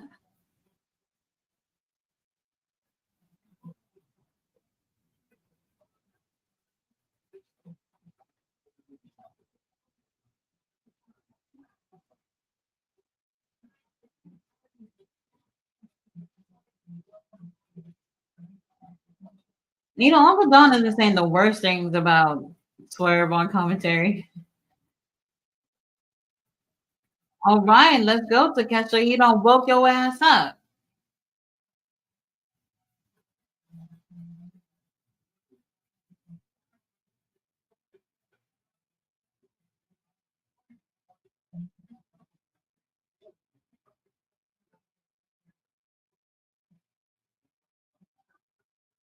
Oh, Takesha said, move, Raph. I'm busy.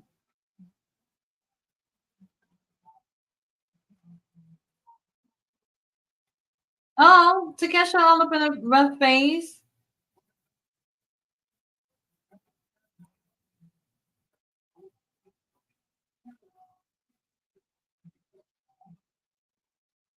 So he's holding on to that shoulder.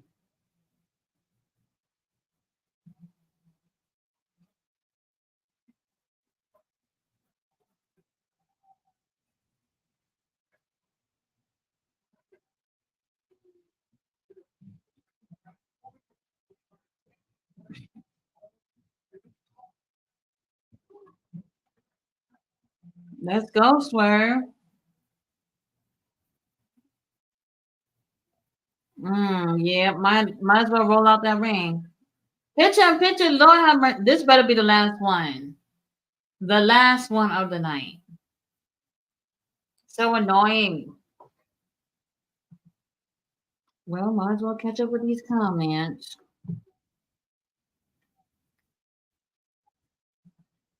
Bella, you said Julia's song sucks. Turn it off now. You don't like it? Mr. Olizal said Dustin is here to finish his story. I thought Dustin said, "Hey, I'm leaving this company. My brother need help." He sure does. I said Dustin versus the Butcher. Let's go. That should be interesting. At least they get a little camera time for Rampage. that Dustin needs to go to WWE and help out his brother. Cody needs you stat. Absolutely. He really meant tonight on Rampage that LOL ballet The Rock beat the reparations out of Cody. He said Tony brought back Dustin to AEW TV so fans don't get any ideas of expecting him at WrestleMania. I see what you're doing, Tony. I see that. I see that. Ballet said Tony think he's slick. Ballet says I didn't like the ending of that match, Buck Teeth versus Private Party. I didn't like it either. King Leo says Swerve versus Bolo. Swirl Ballet says the tropical chief. What the fuck? King Leo said, laugh my ass off, the tropical thumbs up. Ballet dancer said, I got my straw in the air. Said Adam Cole and his Pez dispenser head. Oh Lord, we got Robert Brown who's back in the house. Mm-mm-mm. The Big Bill and Ricky Starks versus Top Flight. I think that's going to be a great match, but Lord have mercy. Honestly, I did want to see Big Bill and Ricky win it back because I don't think they've really got a fair opportunity with the titles. It was mostly forgettable. They hardly really used them like that during their run.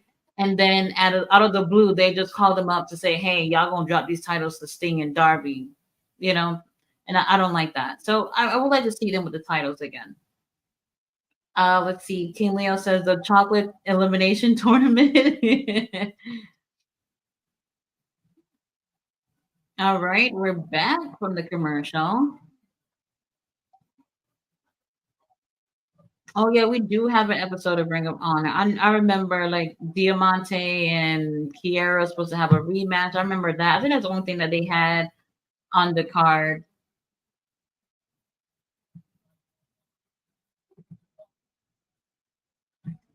Come on, Swerve.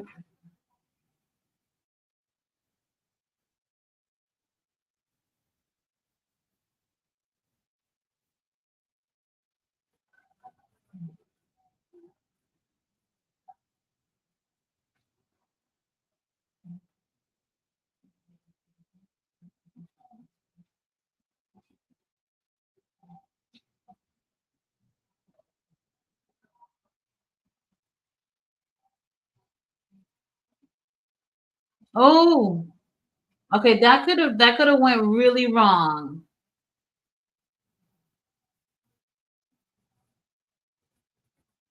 Let's go, Swerve.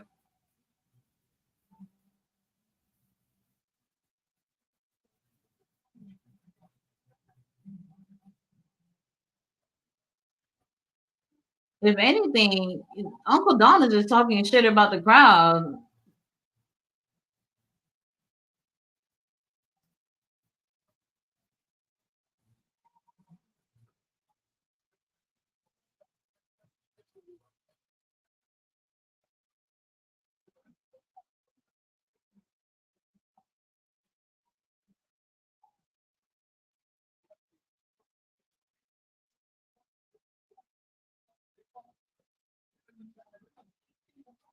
Oh, Swerve, are you okay? Oh Lord. Well, damn. Hmm. So Kesha ain't playing. He said he want to be number one contender.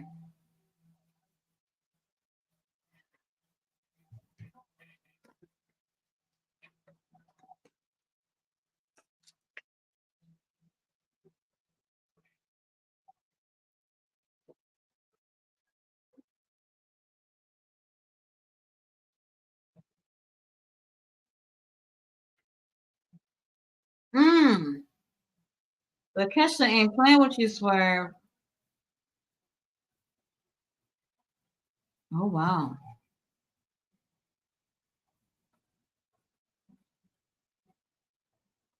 Hey, Takesha flying. Okay. They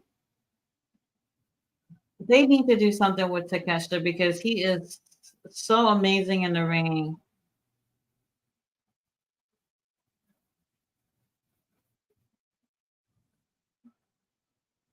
If I had Takesha in my promotion, he would be one of my top priority.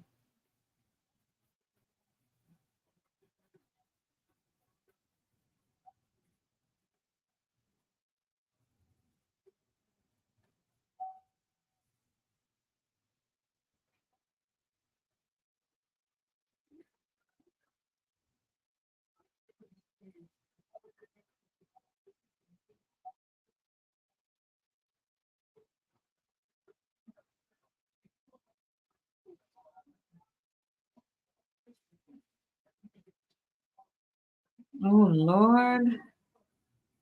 Don't hurt Swerve like you hurt Osprey with that nasty bruise on his by his ass. Well, if he goes for it, let's see.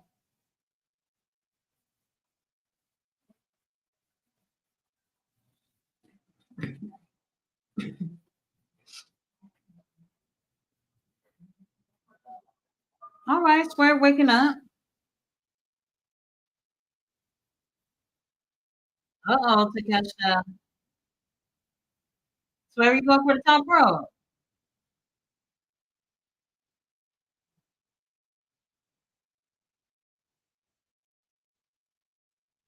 Mm. All right, Swerve.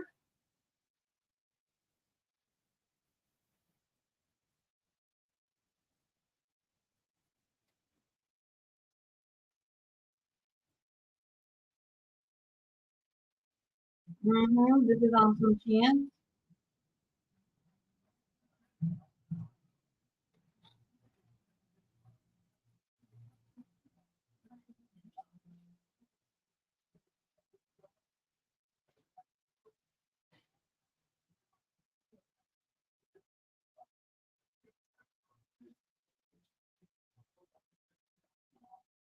Takesha, you tired already? Come on now.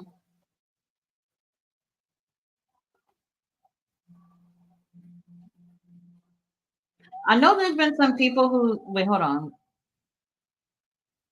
Mm-hmm. I know there's been some people who've been wondering if Swerve was still part of the Mogul Embassy, and I see it on his science. It says Mogul Embassy on it, so I think there's still a group. It's just that maybe they're just doing different things, and that's fine too.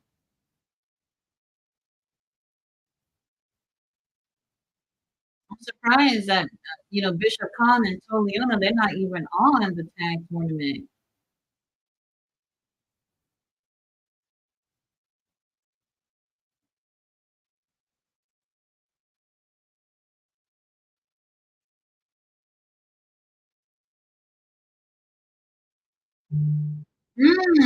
He punched them dead in the face. All right, Swerve, he's gonna go for a Swerve stomp, isn't he? Or not?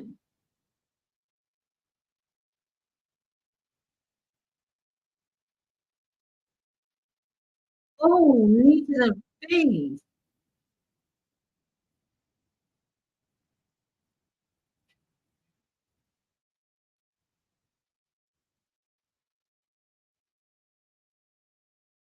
Oh God.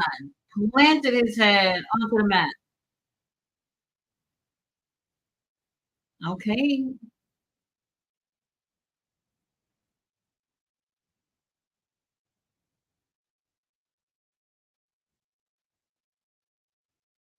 let's go. We're all right, we're in overtime now.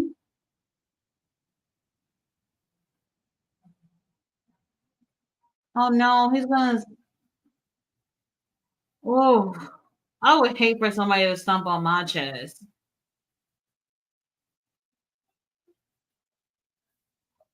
All right, so he did the swerve stomp, a house call. It should be next before we wrap this up.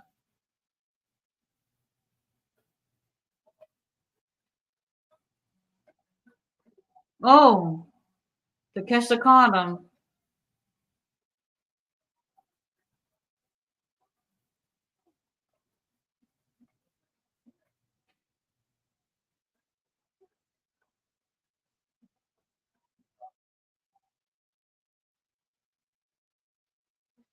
Ooh, Lord have mercy. Knee to the face again, Swerve. I know a lot of people would not be happy to see Takeshita win.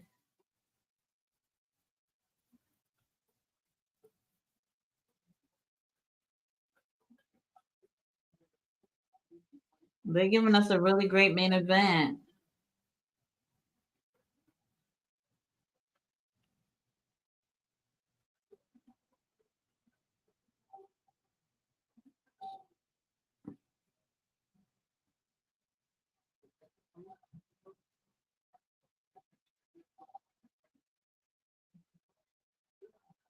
Takeshita looking to wrap this up.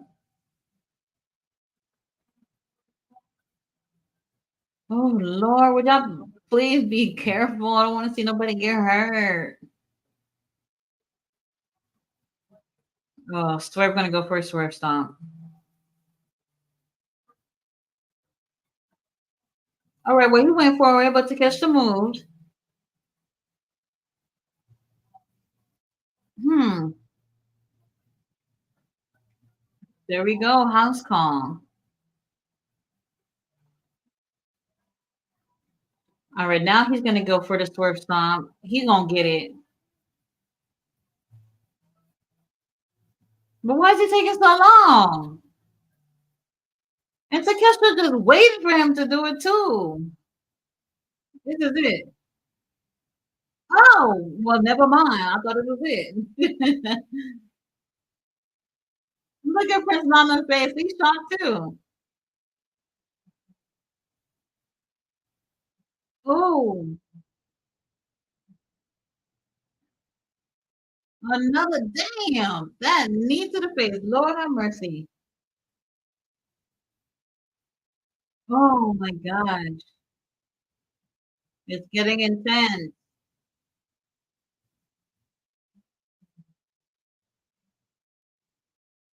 That gotta be it. All right. All right. Now I could calm down a little bit. Swerve, number one contender. Look at Prince Nana dancing. Uh-oh. Samoa Joe don't look happy about that. So, Joe, you rather have gone against Takeshita? Or you just didn't want, uh-oh, here come Renee.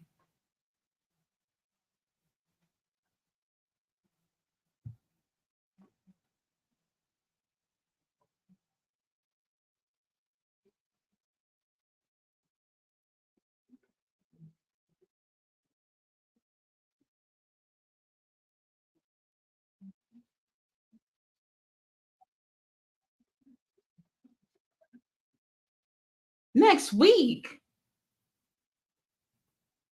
I thought this was for the pay-per-view. Wait, hold on.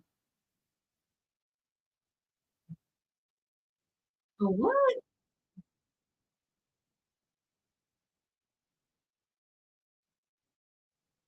Am I?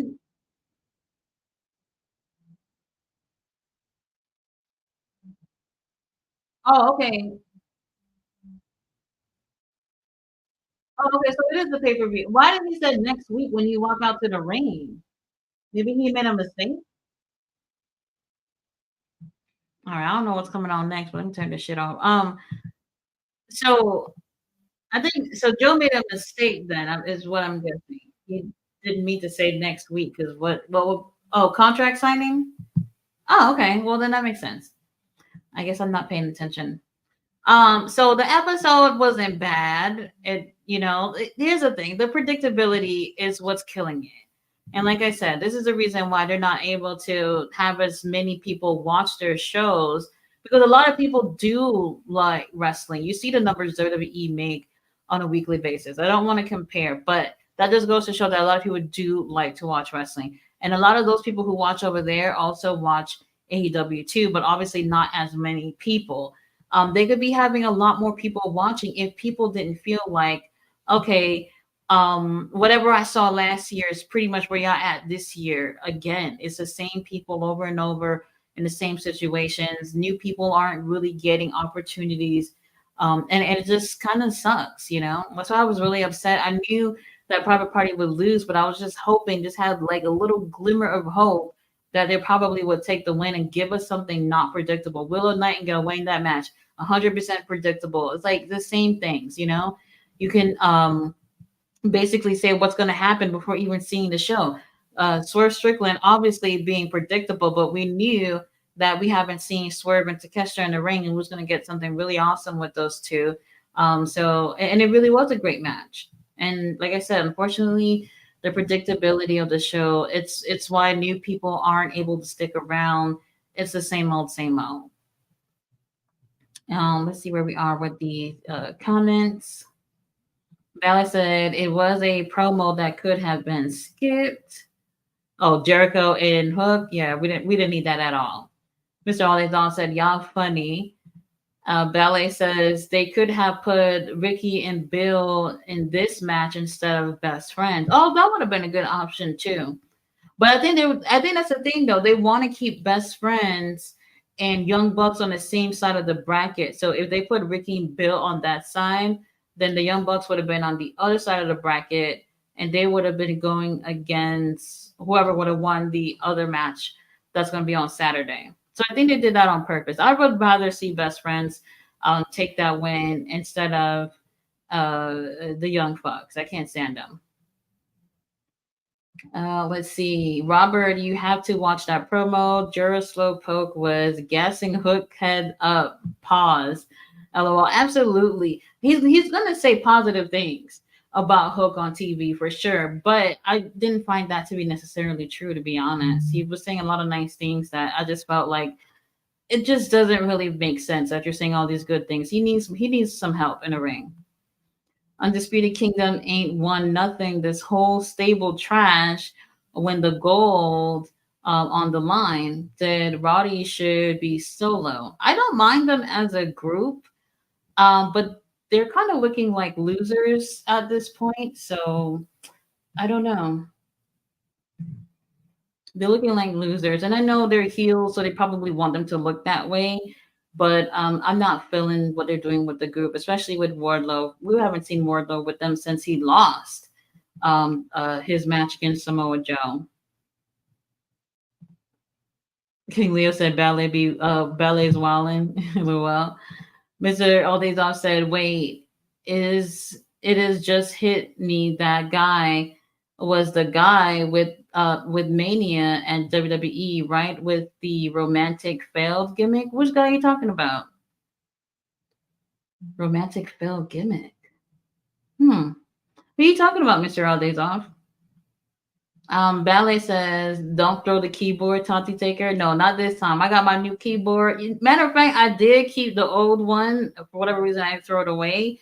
I think I'm going to use that for WrestleMania. I'll just use that for WrestleMania because I need to throw something. I'm sure all these out there burning up in your love. The Banana and White Owl are out here again. Said, laughed my ass off. Young Bucks said, fuck that hug.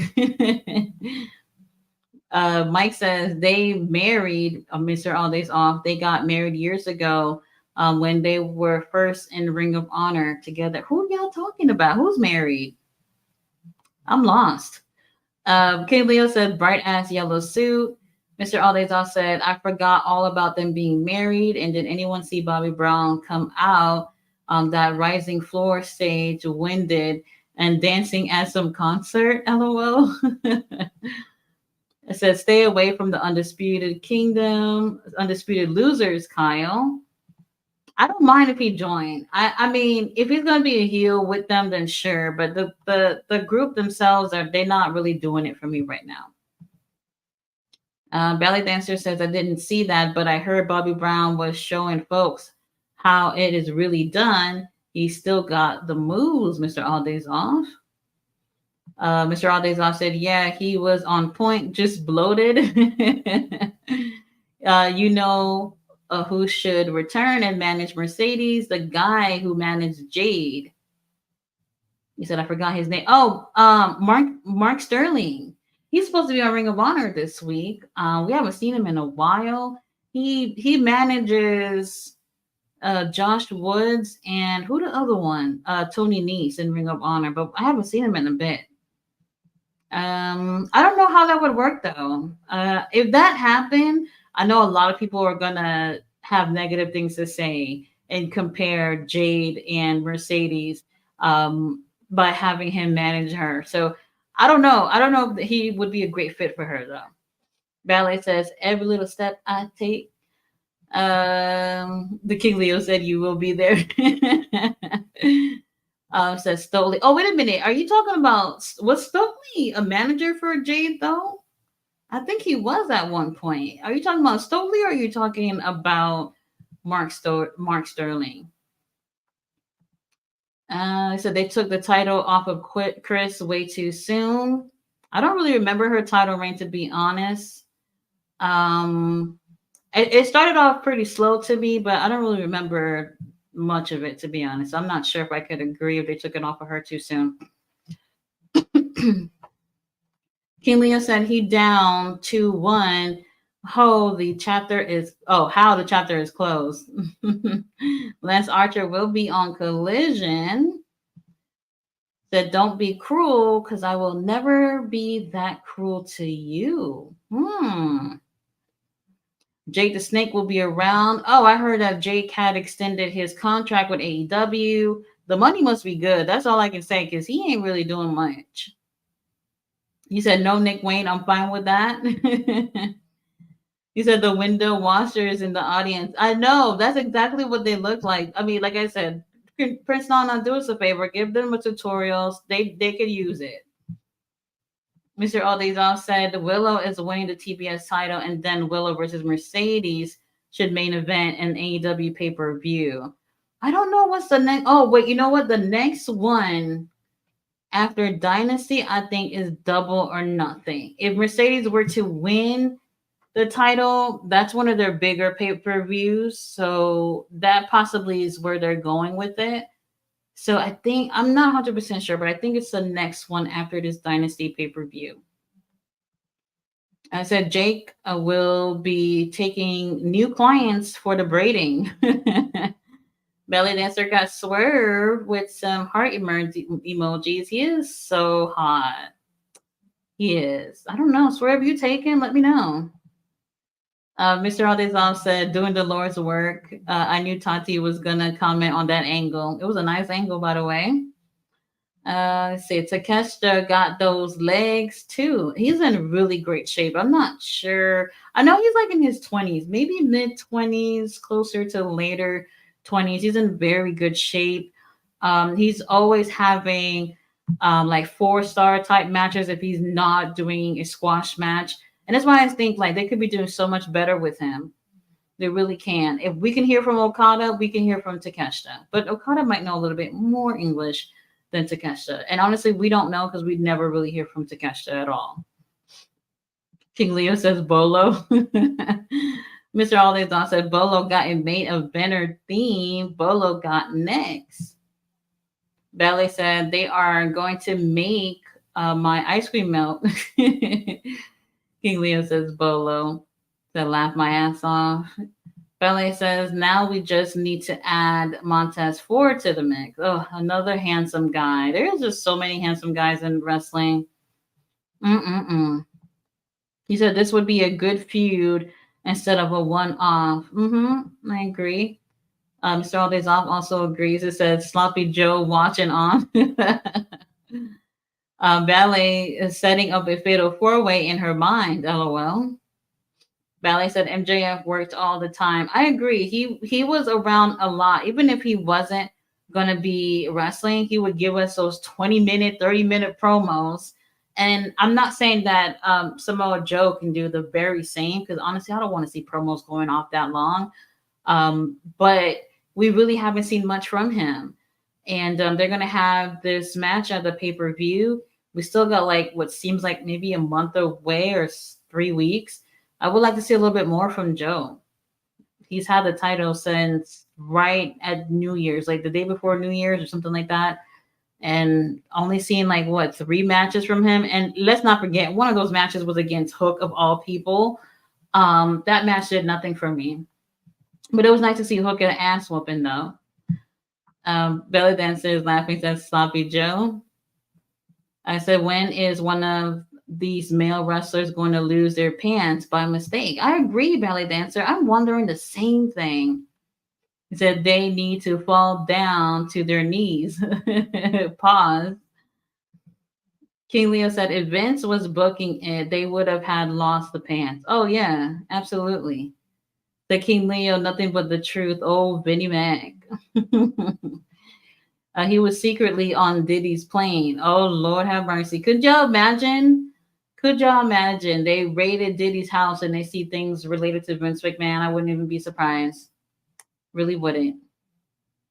Bali Dancer says on their way to Bali. So what happened? I thought I heard somebody say that Russell Simmons, they caught him in Bali or wherever he's been vacationing at. Did they get him and served him with papers? Is that what happened? Does anybody know? Mr. Aldazov said Spike DDT. Ballet says they are doing some dangerous moves in this match. Absolutely. King Leo agrees, says very dangerous.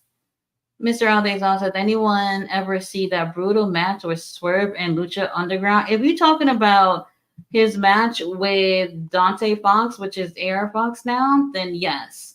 I don't know if y'all can actually I don't know if you can find that match, maybe on YouTube or something. But y'all can look it up. It's Kill Shot, which is which was Swerve's name in Lucha Underground, versus Dante Fox, which is currently AR Fox. If anybody wants to check that out, it is absolutely brutal. Ballet Dancer says, put Takesha's shorts down in the back. Ballet trying to get Swerve to sell some crack. That's funny. Ballet said, no, I didn't see that match, Mr. Aldazov. Is that what you're talking about, Mr. Aldazov, with AR Fox? That match? It says Swerve keeps grabbing the back of Takesha's shorts. I saw that too. So this match is good, but it's making me nervous. King Leo said 2-1. Mm-hmm. Mike said, overall, I give this show an 8.5 out of 10. It wasn't bad. I think I'll give it an 8. It's the predictability that brings it down for me. But the match quality wasn't bad with all these matches that we had, especially with the opening match and the main event. They were really, really great. But we saw that little mistake from I can never remember the Young Bucks names, whatever their names are, but he messed up that EVP trigger, and wasn't really feeling that anyway. Ballet Dancer says Sloppy Joe. King Leo said contract signing beatdown. Okay, so they're having a contract signing weeks before the actual pay-per-view. They usually do it like the week before, or maybe like I don't know, like 2 weeks before the actual match. So this is like quite some time before the actual match. So that'll be interesting to see what happens. Ballet said April 21st, the match of the night, Swerve versus Takesha. I liked both matches, the opening match and the main event. I liked them both. I'm not really sure. I'll probably watch them again as usual. I usually watch the matches over. Well, at least the ones I care to see over. Black Stars in the house said this tournament should be nothing but tag champions, no Hook and Jericho or any other past tag champ. So I thought the same thing too. Oh, Hook and Jericho, they're not in it. I thought the same thing too. No Young Bucks, no FTR. But if we did that, then Big Bill and Ricky would not be in it. And I really felt like they didn't have a real shot when they had the title. Like they were kind of like an afterthought, to be honest, when they were champions, and they just had them pretty much give Sting and Darby the title. So I don't know. We'll see what happens. Mr. Aldazov said Mike and Maria were in WWE as a romantic couple that just didn't get over. Okay. Yeah, they're married in real life. They have kids. They have kids, yeah. Ballet says the Jerry Slowpoke and Hook promo came out of left field. Actually, I just thought it was just so strange. I didn't really feel like they even needed to do that. And really, I don't know what the payoff is going to be for Hook looking for advice from Chris Jericho. If anything, Hook, you need to call your daddy and tell him to help you out in the ring because you can use some help.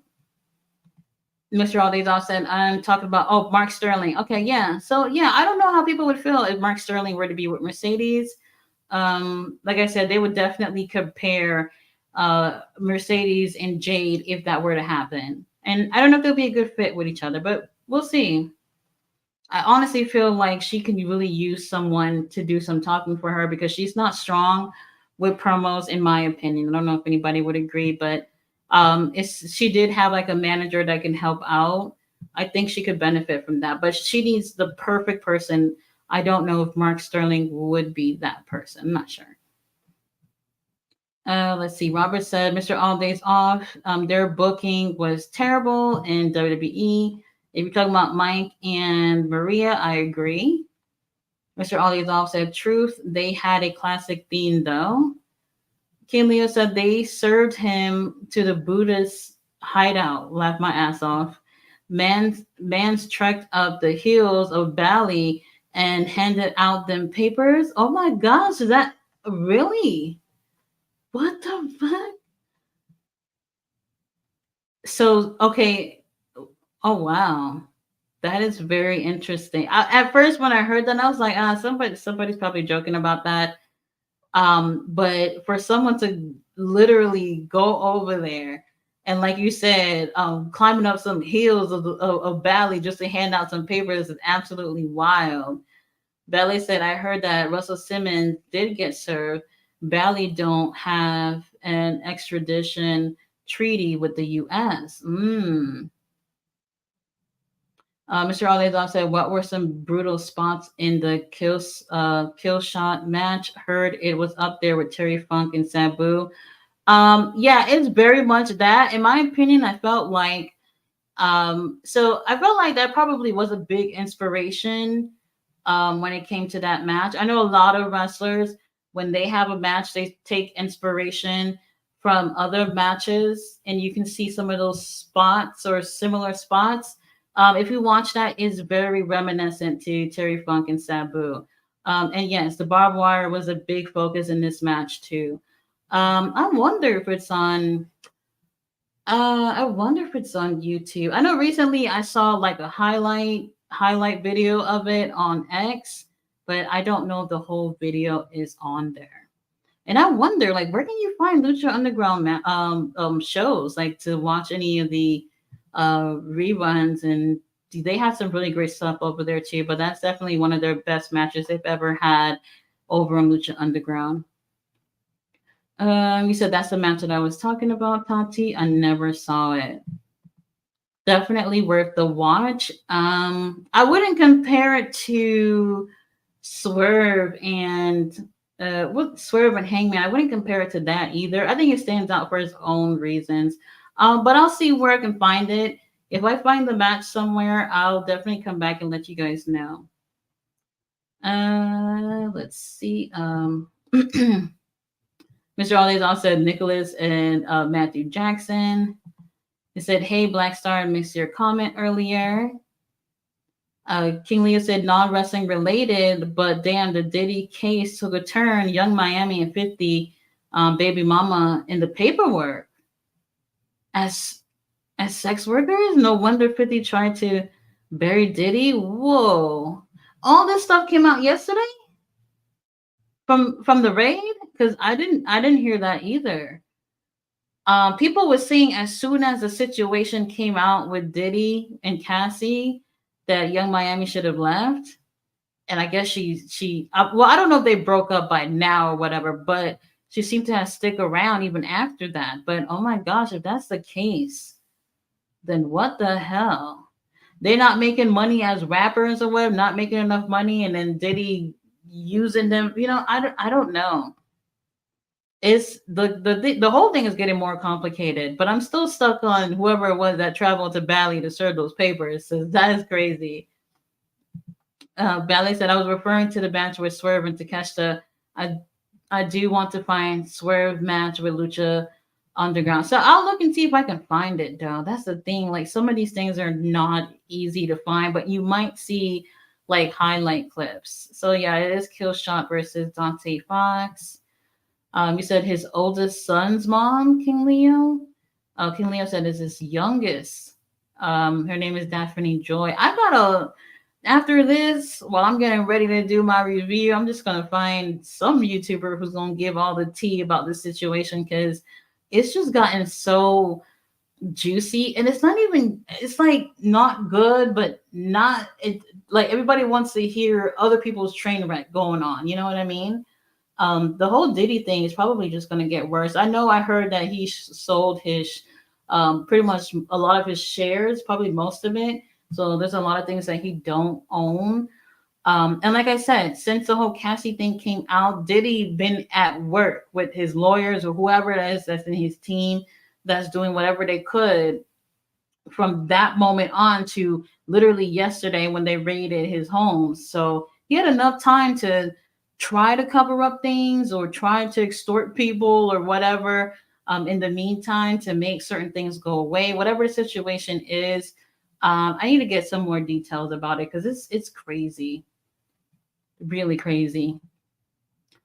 Oh wait, I skipped something. He said 50 was big mad when Diddy started dating her after Cassie. Hmm. And then after her, it was Young Miami, right? Damn, all so any woman who has any dealings with Diddy are probably gonna be looked at. Maybe they probably were, doing extra work or whatnot for Diddy. It's gonna get so messy. It really is. Diddy, bro, you got you in some shit right now. You said Feds making Diddy walk for some cheesecake. Oh, you said it's on Daily Motion. Oh, okay, you found the match. All right, so Mr. Aldeazan says it's on Daily Motion. So for anybody who's looking for that match, you can see it there. He said, unfortunately, no, you said that's the front. Unfortunately, the real job is Smex's work. Very interesting. Very interesting.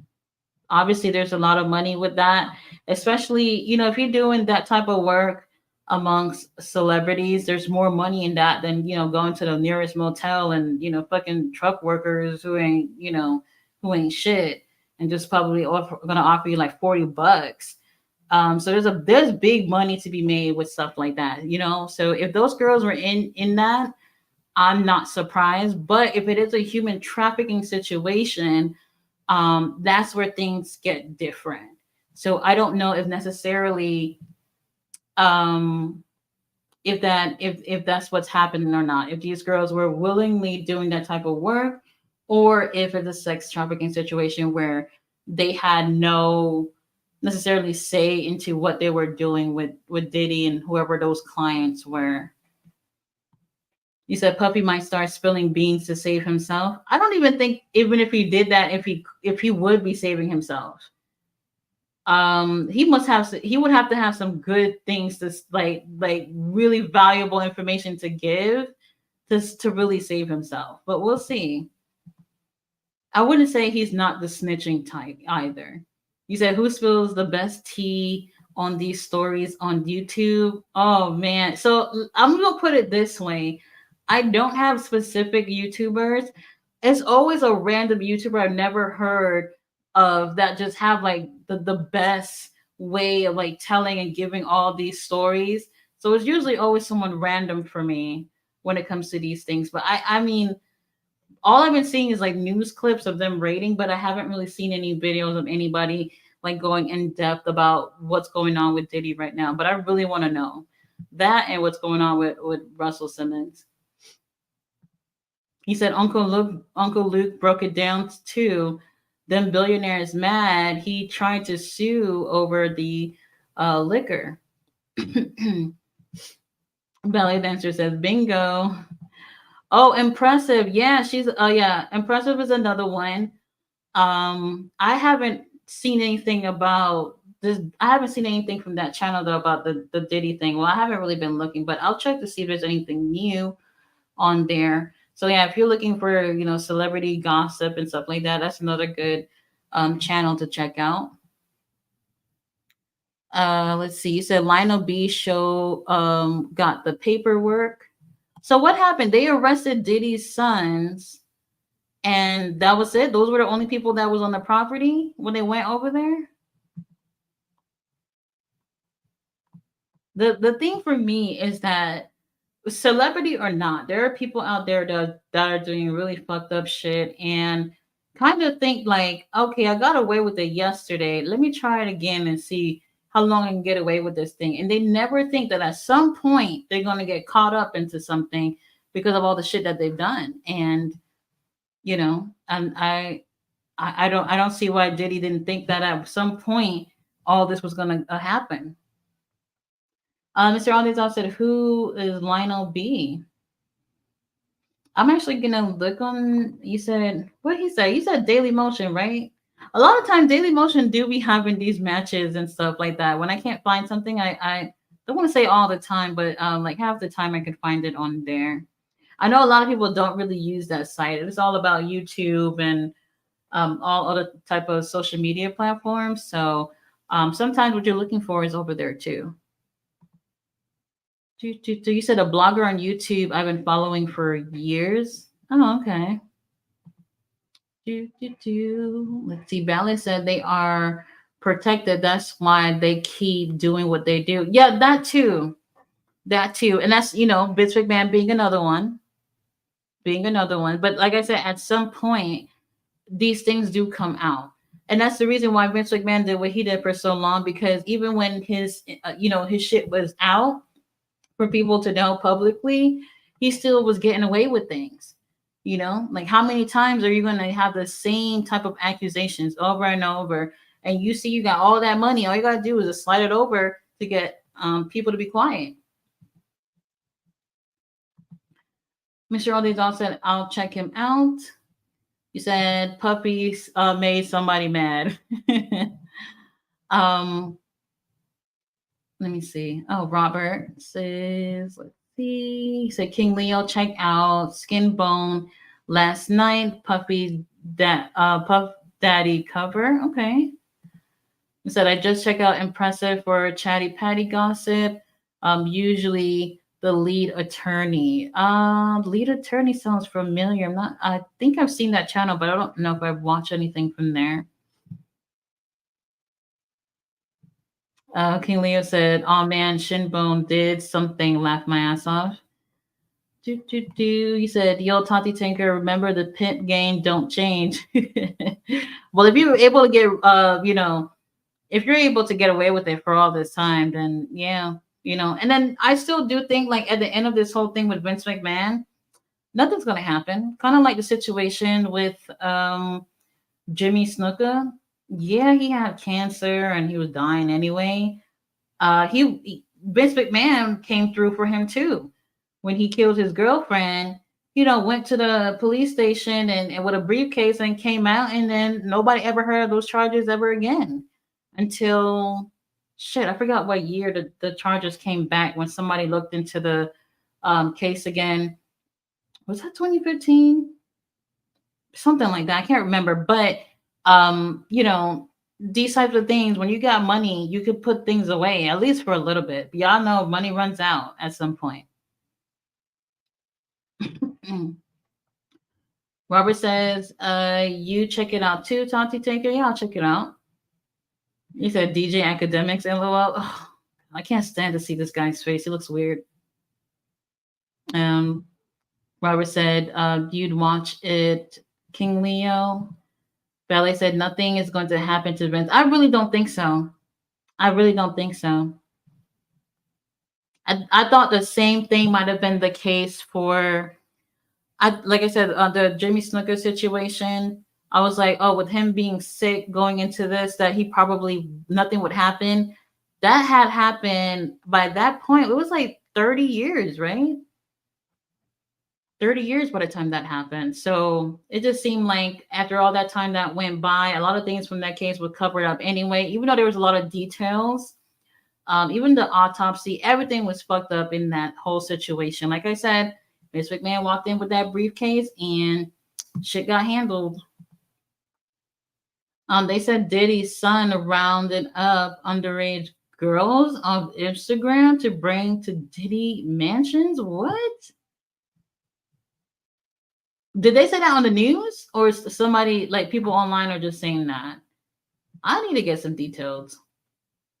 You said straight Kennedy McPimpin got a plane ready for him. I wonder where Vince McMahon is right now. He probably on some island right now, surrounded by some big titty bitches or whatever, getting whatever he's getting.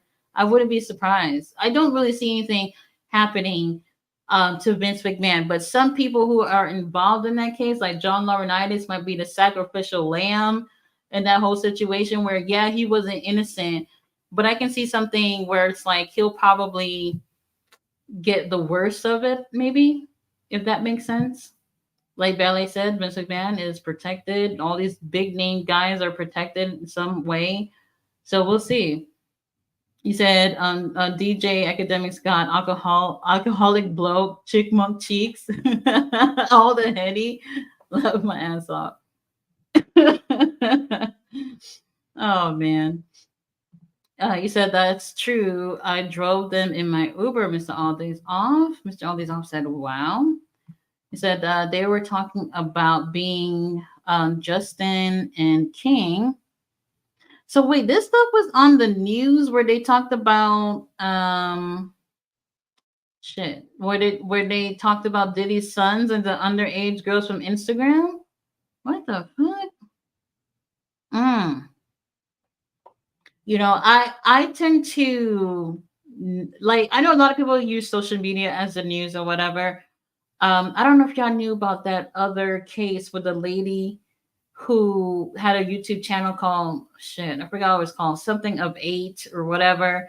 I think she got sentenced to like 30 years for her and the psychiatrist who's supposed to be helping her and her family that helped her torture those kids. They were taping them up, putting them in handcuffs, they were starving them. Meanwhile, their refrigerator and their pantries are stocked like there's gonna be a fucking natural disaster. And those kids, they're skin and bones. They were saying how can't remember her name, but the lady, what she did was they were cutting those kids, right? They had wounds all over their body, and what they would do is they would put a mixture of cayenne pepper and something on the wounds, and then they wrap the wounds up with plastic so that the cayenne pepper can saturate into the wounds. I'm talking about little kids. You let a psychiatrist who's supposed to be helping you and your family with whatever. Well, you know what? It turns out that she's not an actual psychiatrist, like, the psychiatrist that you go to that's supposed to, help you with mental health issues or whatever. But that's how she portrayed herself in order to get this mom to join this certain kind of like cult like shit that she had going on. And she somehow convinced her to torturing and beating and mistreating her own children. This is just wild. And then these are the families that you see on YouTube who look like they have the perfect life. Meanwhile, these kids, they're living horrible lives. I just don't understand. I don't get it. I can't remember this bitch name, but she got 30 years. I don't remember what that other lady got who convinced her to treat her kids like that. And now the little boy, they had been tortured for years. The little boy ended up escaping from a little tiny crack from the window. And he went to the neighbor's house to tell him to please take me to the police station. He was like, I don't know, 12 years old, maybe a little bit younger than that. And people didn't even know that things like that were going on, because so many people come on social media and make it seem like they're living the best lives. Meanwhile, they're not. They're fucking psychopaths. That's why when I see people on social media looking like they're living it up, I don't feel anything about that, because people are lying. A lot of people are. So it just doesn't really make sense. So they actually ended up releasing like the The camera footage from the police officers from when they raided that bitch house, it's just absolutely insane. Absolutely insane. Let's see. You said Jimmy Snuka used to call McStrinity a straight Kennedy McPippin brother Vinny.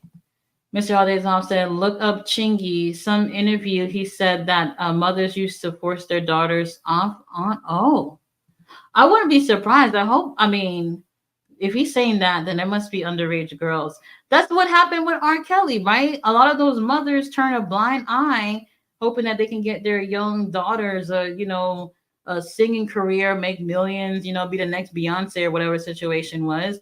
And that's just the case. And speaking of that, um, what the quiet on set thing. So I have posted on a comment on some posts about how people are praising Drake Bell's dad for speaking up and trying to help his son. And I just said the truth that he didn't do enough. And that's real talk. He did not do enough. If it was my daughter and I saw a man touching on her or being any type of way where that made me feel uncomfortable, I will be removing my child from that situation. I don't give a damn if my child is making money for the family by being part of the show. Whatever situation is, remove the child from that situation. Call the fucking police if you think something is going on. Um, People were saying, well, he had no choice because the mom got involved and everything. And I'm just like, what the fuck are you guys talking about? Are you guys parents? You really gonna allow some creepy guy, like you even having that creepy vibe, seeing that person touching on your child right in the same fucking room as you, and you're just not gonna grab your child and fucking leave? I don't give a damn if my child's under a contract or whatever. I'm not letting my child be fed off to these fucking pedophiles. In my opinion, he didn't do enough. And people were just coming at me talking about, oh, you don't know what happened. You're right. I don't know what happened, but I know what he said. And in my opinion, based off what he said, he should have took his child off the damn set and never brought him over there. Point blank. And I don't want to say that that would have never happened because I don't know when exactly the abuse happened, but it's just some weirdos. It's weirdos. And parents are supposed to be protecting their children from these creeps. And a lot of parents are throwing their children to these creeps. And it's just really unfortunate for children to go through things like that. But you said Chingy. I gotta find that interview. Bella said, I know who you're talking about. It's what's her, oh man, Belly, do you know her name? I can't remember her name, but they had a family. It's called Something of Eight channel where it was just her and the kids and the husband too. Like, where the fuck was the husband when the kids were getting abused? I don't even know. These things are weird. It really is weird. When it comes to being a celebrity or famous or influencers or whatever, I don't think it's as great as what it seems. So for those of us who ain't famous and stuff like that, you're probably blessed not to be, because those people seem to be going through some shit. Oh, you say you never heard of that, Mr. All Days Off? Let me see. I'm looking it up real quick in case if anybody want to see. Okay, her name is Ruby Frank. Ruby Frank. Look that up and you'll see what I'm talking about. Like, it's horrific what her and the psychiatrist lady, whatever she is. How do you have a woman come into your life and convince you to mistreat your children like that? And not only did she convince her, the mom had a diary of how she was abusing the kids. How do you even do that? Like, she had details on what she did to the kids and how the kids reacted to those specific abuse. Why would you even write that? You know what? I'm glad she wrote that because that comes off as some kind of proof. But she literally wrote that. Like, you gotta be a psycho to write that in a journal so you can read later on. Like, what the hell? Crazy, Just because you can pop out children don't mean you should have them. Mr. Alexander said, "Who did that sick stuff? Pepper in the wounds." Yeah. And you know what? I'm not the kids. I don't care what those kids did. I don't know what a child could have did for you to do that. They found a little girl in the closet at that house. She really couldn't even talk. She might have been like 9 years old, and they shaved her head off, her hair off. For what reason? I have no clue. The police were trying to talk to her. She wouldn't say anything. It's as if she was mute and probably haven't talked in God knows how long. They found a room in the middle of the house that was like it had like one of those doors, like you know when you go to the bank and they have those really big hard doors to open, whatever you call those, like safe doors, whatever.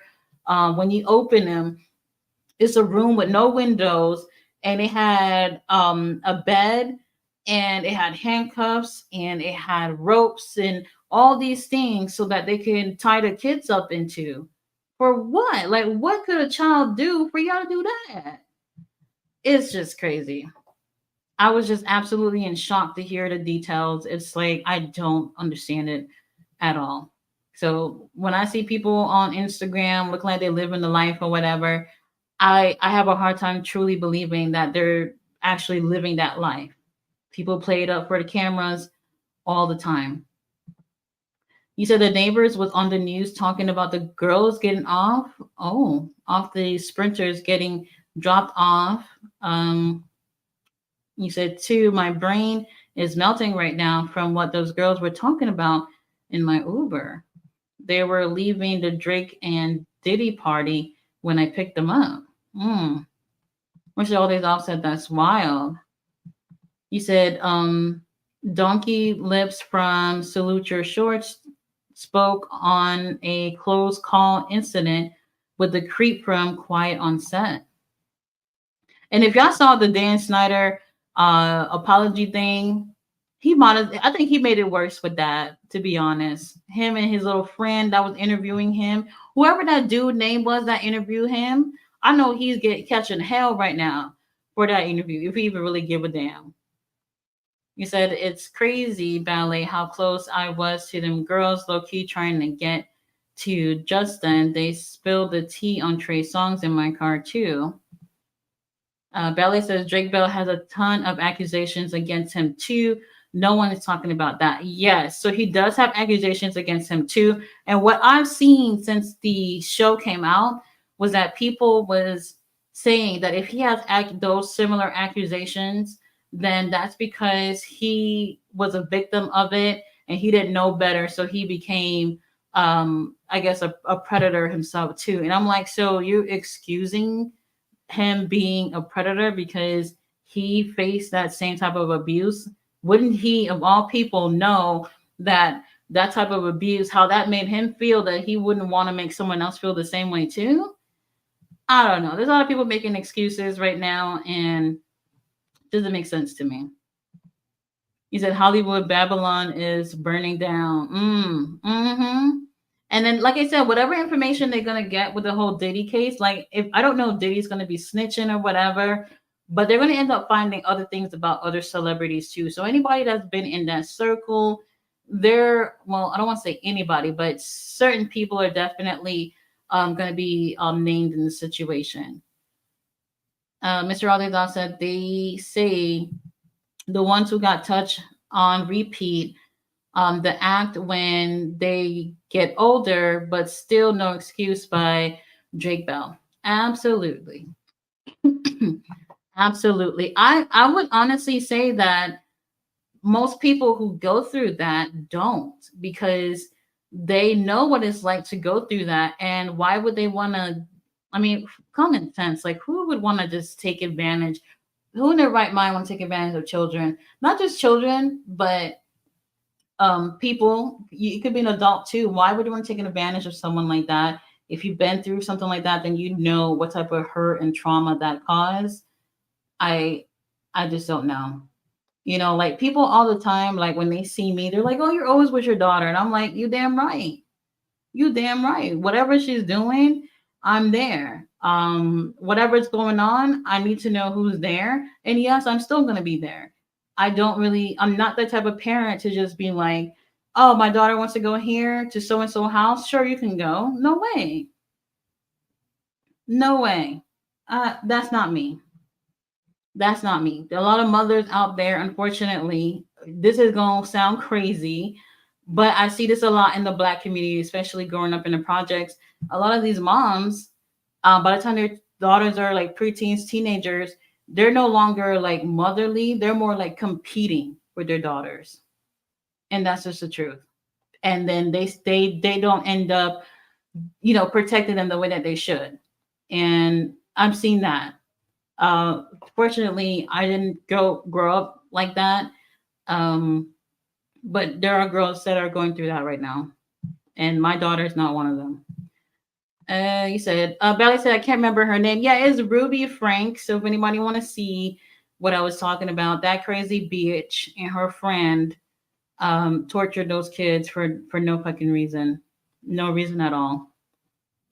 Belly said it's crazy out here. Mm-hmm. You said because she's a damn psychopath. Absolutely. Okay, so Mr. Aldays has they said Ruby Frank and Jody Hildebrandt. I'm gonna watch the Law and Crime Network on that. Yeah, so I think they posted something yesterday. I don't know. It might be like an hour or two long. If you want to know exactly everything that's been going on, yeah, Law and Crime Network. I think will fill you in on the whole thing. King Leo says, I'm glad I didn't make it to the parties now. Oh, yeah. I know people want to have fun with celebrities or whatever, but they're just people. And a lot of them are just shitty people. So if you missed out of those party, real talk, you didn't miss out on anything. You said the last time I watched Law and Crime Network was on Dahlia Pipolito and that crazy situation. I don't think I've heard of that one. I'll check that out too after the whole Diddy fiasco. You said, speaking of Trey Songz, did you hear the story about Kiki Palmer hiding her closet to get away from him? What? What the hell? You said all these Instagram models bragging about going to Dubai. People discuss the horrible things they do for money. Mm-hmm. I've seen stories of those Instagram models going to Dubai. Like some dude would pay for her to go out there, and then maybe they went over there and didn't want to do what they wanted them to do, and they end up getting stranded over there because I guess they didn't live up to their part of the bargain, whatever the situation is. Crazy. Very crazy. If a man is paying for you to go to Dubai, you know he wants you to toot that ass up. And if you don't, you're gonna get stranded there. So many girls have that same situation. Not just Dubai, but other places as well. Ballet says Willie D did a video about it a few years ago. Okay. Mr. Odezon said they said Diddy would have secret cameras in his house and would catch illegal sex acts people did and save the footage to have something over their heads and force them to be on his side. What? Oh man, if that's the case, he's been pulling out them videos these past few months after the whole Cassie situation. He definitely has been extorting people. I could see that for sure. We got Elliot Gibson in the house. Who says hi? Hey Elliot, how are you? Mr. Alezon said them girls go over to Dubai to get shitted on by the sheiks for rent money. Oh, you know what? That is true. That is true. He said, I can definitely believe that. King Leo said the getting flued out moment. Let's see. Flued out to get pooed on. You know, I want to say I can sympathize with those girls, sorta, kinda.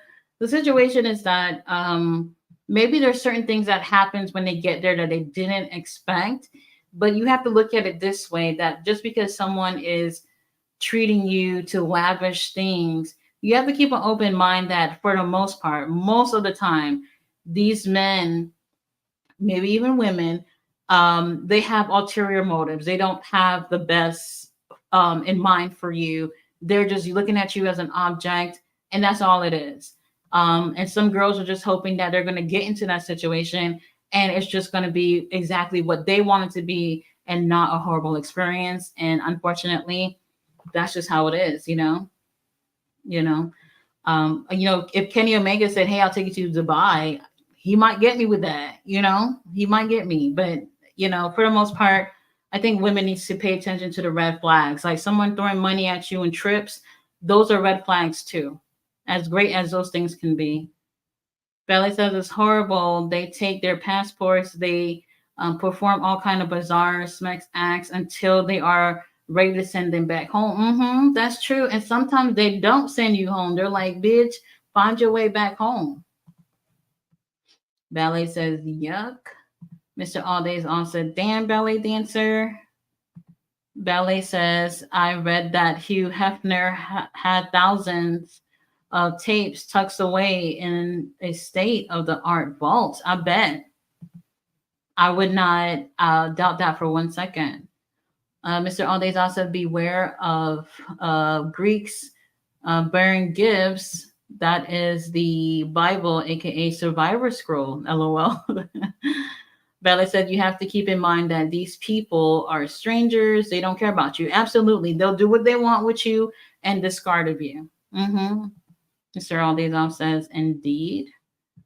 All right, you guys. So we've made it to the end of the comments. I'm going to be back tomorrow for Ring of Honor. And I might do TNA with a live stream too, because I'm trying to kind of catch up with some clips with TNA. Well, Impact, whatever y'all want to call it. Since I realized Mr. Majestic helped me find that I actually did have the channel. So I'll see what I can do. I'll see what I can do with that and let y'all know. But we'll be back tomorrow, definitely with Ring of Honor. I think it's going to be a short show, so we'll see. But guys, thanks for rocking with me. I do appreciate the little celebrity gossip. I'm about to go check it out right now before I do my review. And I'll be back tomorrow with Ring of Honor. See you then. Bye.